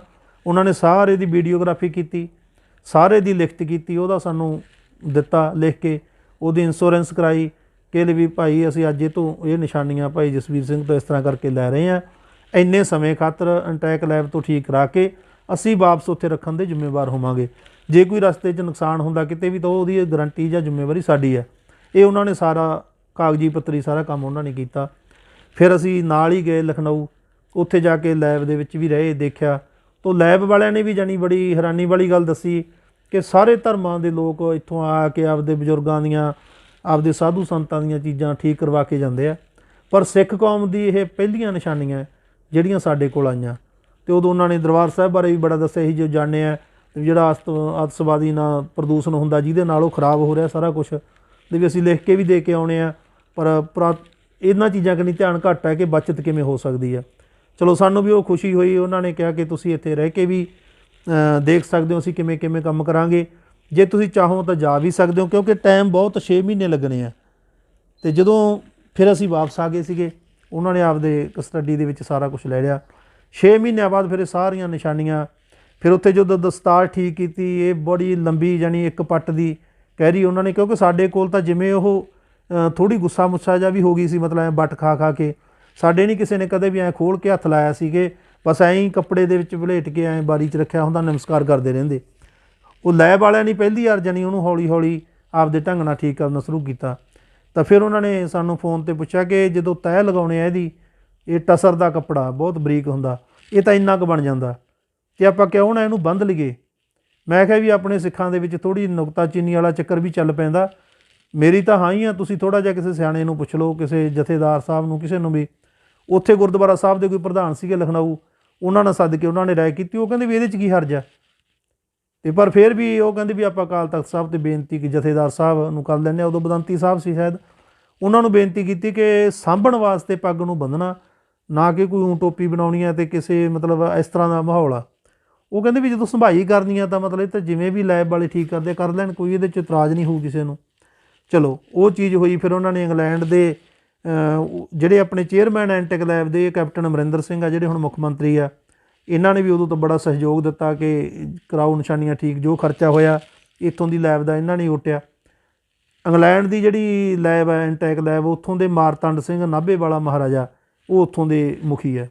ਉਹਨਾਂ ਨੇ ਫਿਰ ਉੱਥੋਂ ਜਿਹੜਾ ਕੋਈ ਗੱਤਾ ਵਗੈਰਾ ਇਹਦੇ ਥੱਲੇ ਦਸਤਾਰ ਦੇ ਲਾਇਆ, ਇੱਕ ਕੱਪੜਾ ਖਾਸ ਤਰ੍ਹਾਂ ਦਾ ਮਲਮਲ ਦਾ ਥੱਲੇ ਵਲੇਟਿਆ, ਫਿਰ ਉਹ ਦਸਤਾਰ ਇਹ ਬੰਨ੍ਹ ਕੇ ਫਿਰ ਹੁਣ ਜਿਵੇਂ ਦਿੰਦੀ ਆ, ਉਦੋਂ ਜਿਹੜੀ ਬੰਨ੍ਹਣ ਵੇਲੇ ਇਹਦੀ ਰੂਪ ਰੇਖਾ ਸੀ ਥੋੜ੍ਹੀ ਹੋਰ ਸੀਗੀ। ਉਦੋਂ ਬਾਅਦ ਇੱਕ ਵਾਰੀ ਫਿਰ ਅਸੀਂ ਜਦੋਂ ਗਏ ਆ, ਉਹਨਾਂ ਨੇ ਦੁਬਾਰਾ ਖੋਲ੍ਹ ਕੇ ਜਦੋਂ ਬੰਨ੍ਹੀ ਆ ਅਤੇ ਉਦੋਂ ਥੋੜ੍ਹੀ ਜਿਹੀ ਇਸ ਤਰ੍ਹਾਂ ਦੀ ਲੱਗਦੀ ਹੈ। ਜਾਣੀ ਇਹ ਇਸ ਤਰ੍ਹਾਂ ਨਿਸ਼ਾਨੀਆਂ ਦੀ ਜਿਹੜੀ ਸੇਵਾ ਸੰਭਾਲ ਆ ਸਾਰੀ ਹੋਈ। ਉੱਥੋਂ ਫਿਰ ਜਦੋਂ ਵਾਪਸ ਨਿਸ਼ਾਨੀਆਂ ਲੈ ਕੇ ਆਏ ਤਾਂ ਦਿੱਲੀ ਕਮੇਟੀ ਨੇ ਨਗਰ ਕੀਰਤਨ ਕੱਢਣਾ ਸੀ ਸਾਰੇ, 2 ਜਨਵਰੀ ਦਾ ਦਿਨ ਸੀ 2003 ਦਾ ਸ਼ਾਇਦ। ਪਰਮਜੀਤ ਸਿੰਘ ਸਰਨਾ ਜਦੋਂ ਉੱਥੇ ਕਾਰਡ ਦੇਣ ਆਏ ਸਦਨ ਦੇ ਵਿੱਚ, ਤਾਂ ਸਦਨ ਦੇ ਵਿੱਚ ਪਤਾ ਲੱਗਿਆ ਕਿ ਇੱਥੇ ਗੁਰੂ ਪਾਤਸ਼ਾਹ ਦੀਆਂ ਨਿਸ਼ਾਨੀਆਂ ਆਈਆਂ ਹੋਈਆਂ। ਤਾਂ ਉਹਨਾਂ ਨੇ ਬੜੇ ਉਤਸ਼ਾਹ ਨਾਲ ਕਹਿੰਦੇ ਵੀ ਜੇ ਨਿਸ਼ਾਨੀਆਂ ਦਿੱਲੀ 'ਚ ਆ ਹੀ ਚੁੱਕੀਆਂ ਤਾਂ ਕਿਉਂ ਨਾ ਸੰਗਤਾਂ ਦਰਸ਼ਨ ਕਰਨ। ਸਾਨੂੰ ਪੁੱਛਿਆ ਗਿਆ, ਅਸੀਂ ਆਖਿਆ ਵੀ ਅਸੀਂ ਤਾਂ ਤੁਹਾਡੇ ਨਾਲ ਹੀ ਹਾਂ, ਜਿਵੇਂ ਤੁਸੀਂ ਵੱਡੇ ਕਰੋਗੇ ਠੀਕ ਹੀ ਕਰੋਗੇ। ਚਲੋ ਇੱਕ ਸਪੈਸ਼ਲ ਗੱਡੀ ਤਿਆਰ ਕਰਵਾਈ ਗਈ, ਉਹਦੇ 'ਚ ਨਿਸ਼ਾਨੀਆਂ ਰੱਖ ਕੇ ਦਿੱਲੀ 'ਚ ਸਾਰੇ ਨਗਰ ਕੀਰਤਨ 'ਚ ਦਰਸ਼ਨ ਕਰਾਏ ਗਏ। ਸੰਗਤਾਂ ਨੇ ਫੋਨ ਕਰਨੇ ਸ਼ੁਰੂ ਕਰਤੇ ਕਮੇਟੀ ਨੂੰ ਕਿ ਜੀ ਐਂ ਤਾਂ ਦਰਸ਼ਨ ਵਾਲੀ ਕੋਈ ਗੱਲ ਬਣੀ ਨਹੀਂ, ਦੂਰੋਂ ਜ਼ਰੂਰ ਆਏ, ਇਕੱਠ ਵਾਲਾ ਸੀ, ਅਤੇ ਜੇ 5-10 ਦਿਨਾਂ ਦੀ ਇਜਾਜ਼ਤ ਲੈ ਕੇ ਬੰਗਲਾ ਸਾਹਿਬ ਰੱਖੋ ਅਜਾਇਬ ਘਰ ਦੇ ਵਿੱਚ ਤਾਂ ਅਸੀਂ ਸਾਰੇ ਵਧੀਆ ਦਰਸ਼ਨ ਕਰ ਲਈਏ। ਫਿਰ ਅਜਾਇਬ ਘਰ ਦੇ ਵਿੱਚ ਨਿਸ਼ਾਨੀਆਂ ਇਹ ਰੱਖੀਆਂ ਗਈਆਂ, ਅਤੇ ਉਦੋਂ ਨੂੰ ਪ੍ਰੈਸ ਆਪਦੀ ਸੀ ਦਿੱਲੀ ਕਮੇਟੀ ਦੀ। ਜੋ ਭਾਈ ਵੀਰ ਸਿੰਘ ਨੇ ਮਤਲਬ ਲਿਖਿਆ ਮਾਤਾ ਦੇਸਾਂ ਬਾਰੇ, ਉਹ ਸਾਰਾ ਇਤਿਹਾਸ ਪਵਾ ਕੇ ਉਹਨਾਂ ਨੇ ਹਜ਼ਾਰਾਂ ਦੀ ਗਿਣਤੀ ਦੇ ਵਿੱਚ ਸੰਗਤ ਜਿਹੜੀ ਦਰਸ਼ਨ ਕਰਨ ਆਉਂਦੀ ਸੀ ਉਹਨਾਂ ਨੂੰ ਵੰਡਿਆ। ਉਦੋਂ ਫਿਰ ਉਦੋਂ ਬਾਅਦ ਉੱਥੇ ਇੱਕ ਨਵੀਂ ਪਿਰਤ ਇਹ ਹੋ ਗਈ ਕਿ ਫਿਰ ਜਿਹੜੇ ਇਲਾਕਿਆਂ ਦੇ ਗੁਰਦੁਆਰੇ ਸੀ ਉਹਨਾਂ ਨੇ ਮੰਗ ਕਰਨੀ ਸ਼ੁਰੂ ਕਰਤੀ ਸਦਨ ਵਾਲਿਆਂ ਤੋਂ, ਤਾਂ ਉੱਥੋਂ ਫਿਰ ਉਹਨਾਂ ਗੁਰਦੁਆਰਿਆਂ 'ਚ ਵੀ 5-5 ਦਿਨ 4-4 ਦਿਨ ਸੰਗਤਾਂ ਨੂੰ ਸਾਰੇ ਤਕਰੀਬਨ ਮਹੀਨਾ-2 ਮਹੀਨੇ ਲੱਗੇ ਦਰਸ਼ਨ ਕਰਾਏ। ਤਾਂ ਉੱਥੋਂ ਹੀ ਥੋੜ੍ਹਾ ਬਾਹਰ ਦੀਆਂ ਸੰਗਤਾਂ ਨੂੰ ਵੀ ਹੋਇਆ ਅਸੀਂ ਵੀ ਦਰਸ਼ਨ ਦਿਦਾਰੇ ਕਰ ਲਈਏ, ਤਾਂ ਸਾਨੂੰ ਮਲੇਸ਼ੀਆ ਤੋਂ ਸੰਗਤ ਨੇ ਸੱਦਾ ਦਿੱਤਾ, ਫਿਰ ਆ ਕੇ ਲੈ ਕੇ ਵੀ ਗਏ, ਉੱਥੇ 2 ਮਹੀਨੇ ਦਰਸ਼ਨ ਕਰਾਏ। ਫਿਰ ਸਿੰਗਾਪੁਰ ਇੱਕ ਆਤਮ ਰਸ ਕੀਰਤਨ ਦਰਬਾਰ ਕਰਾਉਂਦੇ ਆ ਗੁਰਮੁਖ ਪਿਆਰੇ ਬਿਕਰਮਜੀਤ ਸਿੰਘ ਠੁਕਰਾਲ ਹੈ, ਫਿਰ ਉਹਨਾਂ ਨੇ ਸਾਨੂੰ ਤਕਰੀਬਨ ਹੀ ਹੁਣ ਤਾਂ ਮਤਲਬ 4-5ਵੀਂ ਵਾਰ ਬੁਲਾਇਆ, ਪਿੱਛੇ ਵੀ ਅਸੀਂ ਜਾ ਕੇ ਆਏ ਹਾਂ। ਜਾਣੀ ਫਿਰ ਸੰਗਤਾਂ ਉੱਥੇ ਦਰਸ਼ਨ ਦਿਦਾਰੇ ਕਰਦੀਆਂ, ਜਿੱਥੋਂ ਵੀ ਕੋਈ ਸੱਦਾ ਪੱਤਰ ਆਉਂਦਾ ਇਹ ਦਸਤਾਰ ਦੇ ਦਰਸ਼ਨ। ਹੁਣ ਇਸ ਸਾਲ ਜਨਵਰੀ ਦੇ ਵਿੱਚ ਔਰੰਗਾਬਾਦ ਦੀਆਂ ਸੰਗਤਾਂ ਨੇ ਗੁਰਪੁਰਬ ਦੇ ਮੌਕੇ 'ਤੇ ਸਾਨੂੰ ਬੁਲਾਇਆ ਸੀਗਾ, ਉੱਥੇ ਵੀ ਜਾ ਕੇ ਆਏ ਹਾਂ। ਉੱਥੋਂ ਫਿਰ ਹੋਰ ਵੀ ਜਿਹੜੇ ਆਸੇ-ਪਾਸੇ ਇਲਾਕੇ ਸੀਗੇ ਉੱਥੇ ਦਰਸ਼ਨ ਦਿਦਾਰੇ ਕਰਾ ਕੇ ਆਏ ਹਾਂ।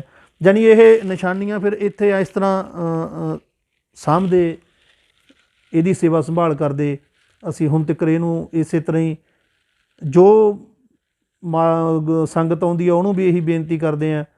ਪਰ ਇੱਥੋਂ ਦੇਖ ਕੇ ਇਹ ਲੱਗਦਾ ਕਿ ਇੱਥੇ ਸੰਗਤ ਜਿੰਨੀ ਵੀ ਕੋਈ ਜੇ ਕੋਈ ਵੱਡਾ ਛੋਟਾ ਵੀ ਆ ਜਾਂਦਾ ਕਿ ਅਸੀਂ ਇੱਥੇ ਸੇਵਾ ਕਰਾਉਣੀ ਆ, ਕਰਾ ਕੇ ਜਾਵਾਂਗੇ, ਮੁੜ ਕੇ ਪਤਾ ਨਹੀਂ ਇੱਥੇ ਕੀ ਡਿੱਕਾ ਪੈਂਦਾ ਕਿ ਉਹ ਵਾਪਸ ਨਹੀਂ ਆਉਂਦਾ ਹੈ। ਕਈ ਤਾਂ ਸੰਪਰਦਾਵਾਂ ਵੀ ਆ ਮੁੜ ਗਈਆਂ, ਉੱਥੋਂ ਪਤਾ ਲੱਗਦਾ ਕਿ ਸਤਿਗੁਰੂ ਦੀ ਕੋਈ ਰਜਾ ਸ਼ਾਇਦ ਹੋਰ ਆ।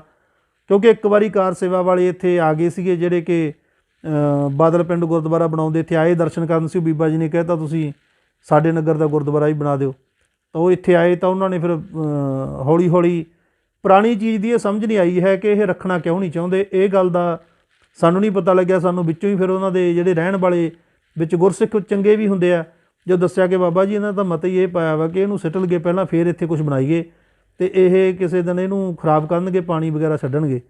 ਚਲੋ ਅਸੀਂ ਆਖਿਆ ਵੀ ਬਥੇਰਾ ਕਹਿੰਦੇ ਆ, ਨਗਰ ਨੂੰ ਵੀ ਕਿਹਾ, ਫਿਰ ਨਗਰ ਕਿਹਾ ਕਰੀ ਜੀ ਤੁਸੀਂ ਤਾਂ ਸੇਵਾ ਨਹੀਂ ਕਰਨ ਦਿੰਦੇ। ਤਾਂ ਉਦੋਂ ਫਿਰ ਜਦੋਂ ਇੱਕ ਰਾਤ ਮੈਂ ਦਿੱਲੀ ਗਿਆ ਹੋਇਆ ਸੀ ਅਤੇ ਉਹਨਾਂ ਨੇ ਰਾਤ ਨੂੰ ਪਾਣੀ ਛੱਡਤਾ, ਮੈਨੂੰ ਉਹ ਇੱਕ ਸਿੰਘ ਨੇ ਵਿੱਚੋਂ ਫੋਨ ਕਰਤਾ, ਕਹਿੰਦੇ ਬਾਬਾ ਜੀ ਪਾਣੀ ਛੱਡਤਾ, 7 ਤੇ ਤੜਕੇ ਨੂੰ 7 ਬਹਿ ਜਾਣੀ ਹੈ। ਉੱਥੋਂ ਫਿਰ ਅਸੀਂ ਆਪਦੇ 2-4 ਸਿੰਘਾਂ ਨੂੰ ਫੋਨ ਕੀਤਾ ਵੀ ਜਾ ਕੇ ਦੇਖੋ।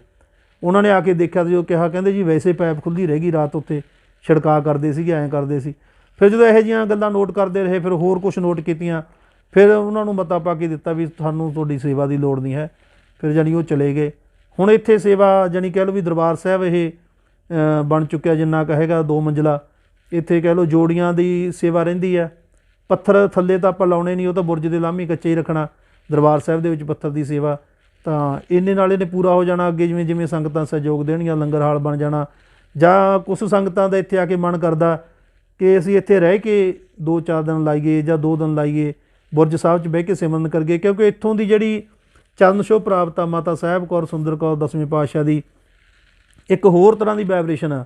ਬੰਦਾ ਜਦੋਂ ਅੰਦਰ ਆ ਕੇ ਬਹਿੰਦਾ ਉਹ ਮਹਿਸੂਸ ਕਰਦਾ, ਜਿਹੜਾ ਸਿਮਰਨ ਕਰਨ ਵਾਲਾ ਉਹਨੂੰ ਮਹਿਸੂਸ ਹੁੰਦਾ ਕਿ ਹਾਂ ਗੱਲ ਕੋਈ ਹੈ, ਤਾਂ ਫਿਰ ਉਹਦਾ ਜੀ ਕਰਦਾ ਮੈਂ ਵੱਧ ਰਹਾਂ। ਪਰ ਰਹਿਣ ਵੇਲੇ ਕੀ ਹੁੰਦਾ ਕਿ ਉਨੇ ਹਾਲਾਤ ਹਲੇ ਇੱਥੇ ਕੋਈ ਸਰਾਂ ਨਹੀਂ ਬਣੀ ਹੈ ਜਾਂ ਉਸ ਤਰ੍ਹਾਂ ਦੀ ਸੇਵਾ ਹਲੇ ਨਹੀਂ ਹੋਈ।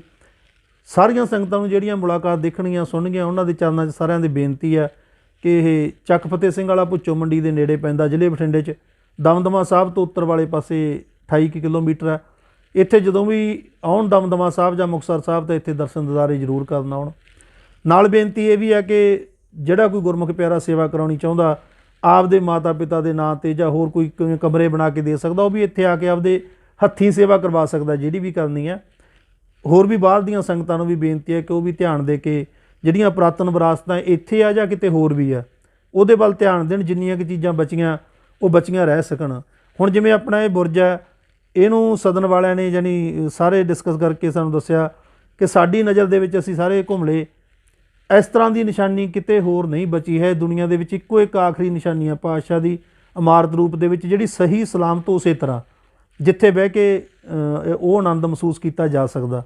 ਸਾਡੀ ਹੁਣ ਸਾਰੀ ਕੋਸ਼ਿਸ਼ ਇਹੀ ਹੈ ਕਿ ਇਹਨੂੰ ਕਿਸੇ ਤਰ੍ਹਾਂ ਵੀ ਜਾਣੀ ਖਰਾਬ ਨਾ ਹੋਣ ਦਈਏ, ਇਹਨੂੰ ਵਧੀਆ ਢੰਗ ਨਾਲ ਸਾਂਭ ਲਈਏ।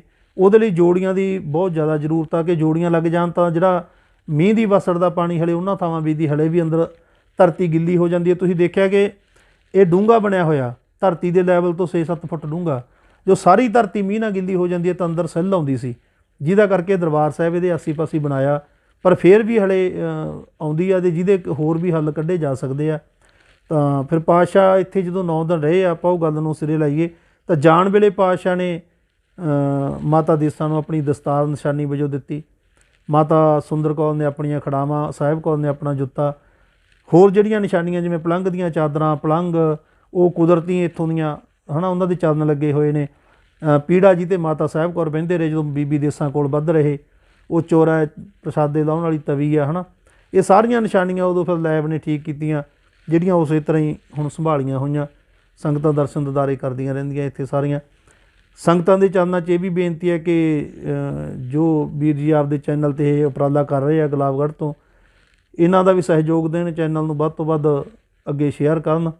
ਇੱਥੋਂ ਦਾ ਗੁਰੂ ਘਰ ਦਾ ਜੋ ਪੇਜ ਹੈ ਫੇਸਬੁੱਕ 'ਤੇ ਸਹਿਜ ਫਕੀਰ ਬਾਬਾ ਜਸਵੀਰ ਸਿੰਘ, YouTube 'ਤੇ ਨਾਨਕ ਸਹਿਜਯੋਗ ਚੈਨਲ ਹੈ, ਜਿਹਦੇ 'ਤੇ ਆਉਣ ਵਾਲੇ ਸਮੇਂ ਦੇ ਵਿੱਚ ਜੋ ਵੀ ਇੱਥੋਂ ਦੀਆਂ ਸਿਮਰਨ ਦੀਆਂ ਸਾਧਨਾਂ ਦੀਆਂ ਵੀਡੀਓ ਆਪਾਂ ਅਪਲੋਡ ਕਰਾਂਗੇ। ਇੱਕ ਪੈਲ ਕੰਪਨੀ ਵੱਲੋਂ ਜਿਹੜਾ ਇੱਥੋਂ ਦਾ ਇਤਿਹਾਸ ਪ੍ਰਸੰਗਮਈ ਦੇਸਾਂ ਉਹ YouTube 'ਤੇ ਪਾ ਦਿੱਤਾ ਗਿਆ।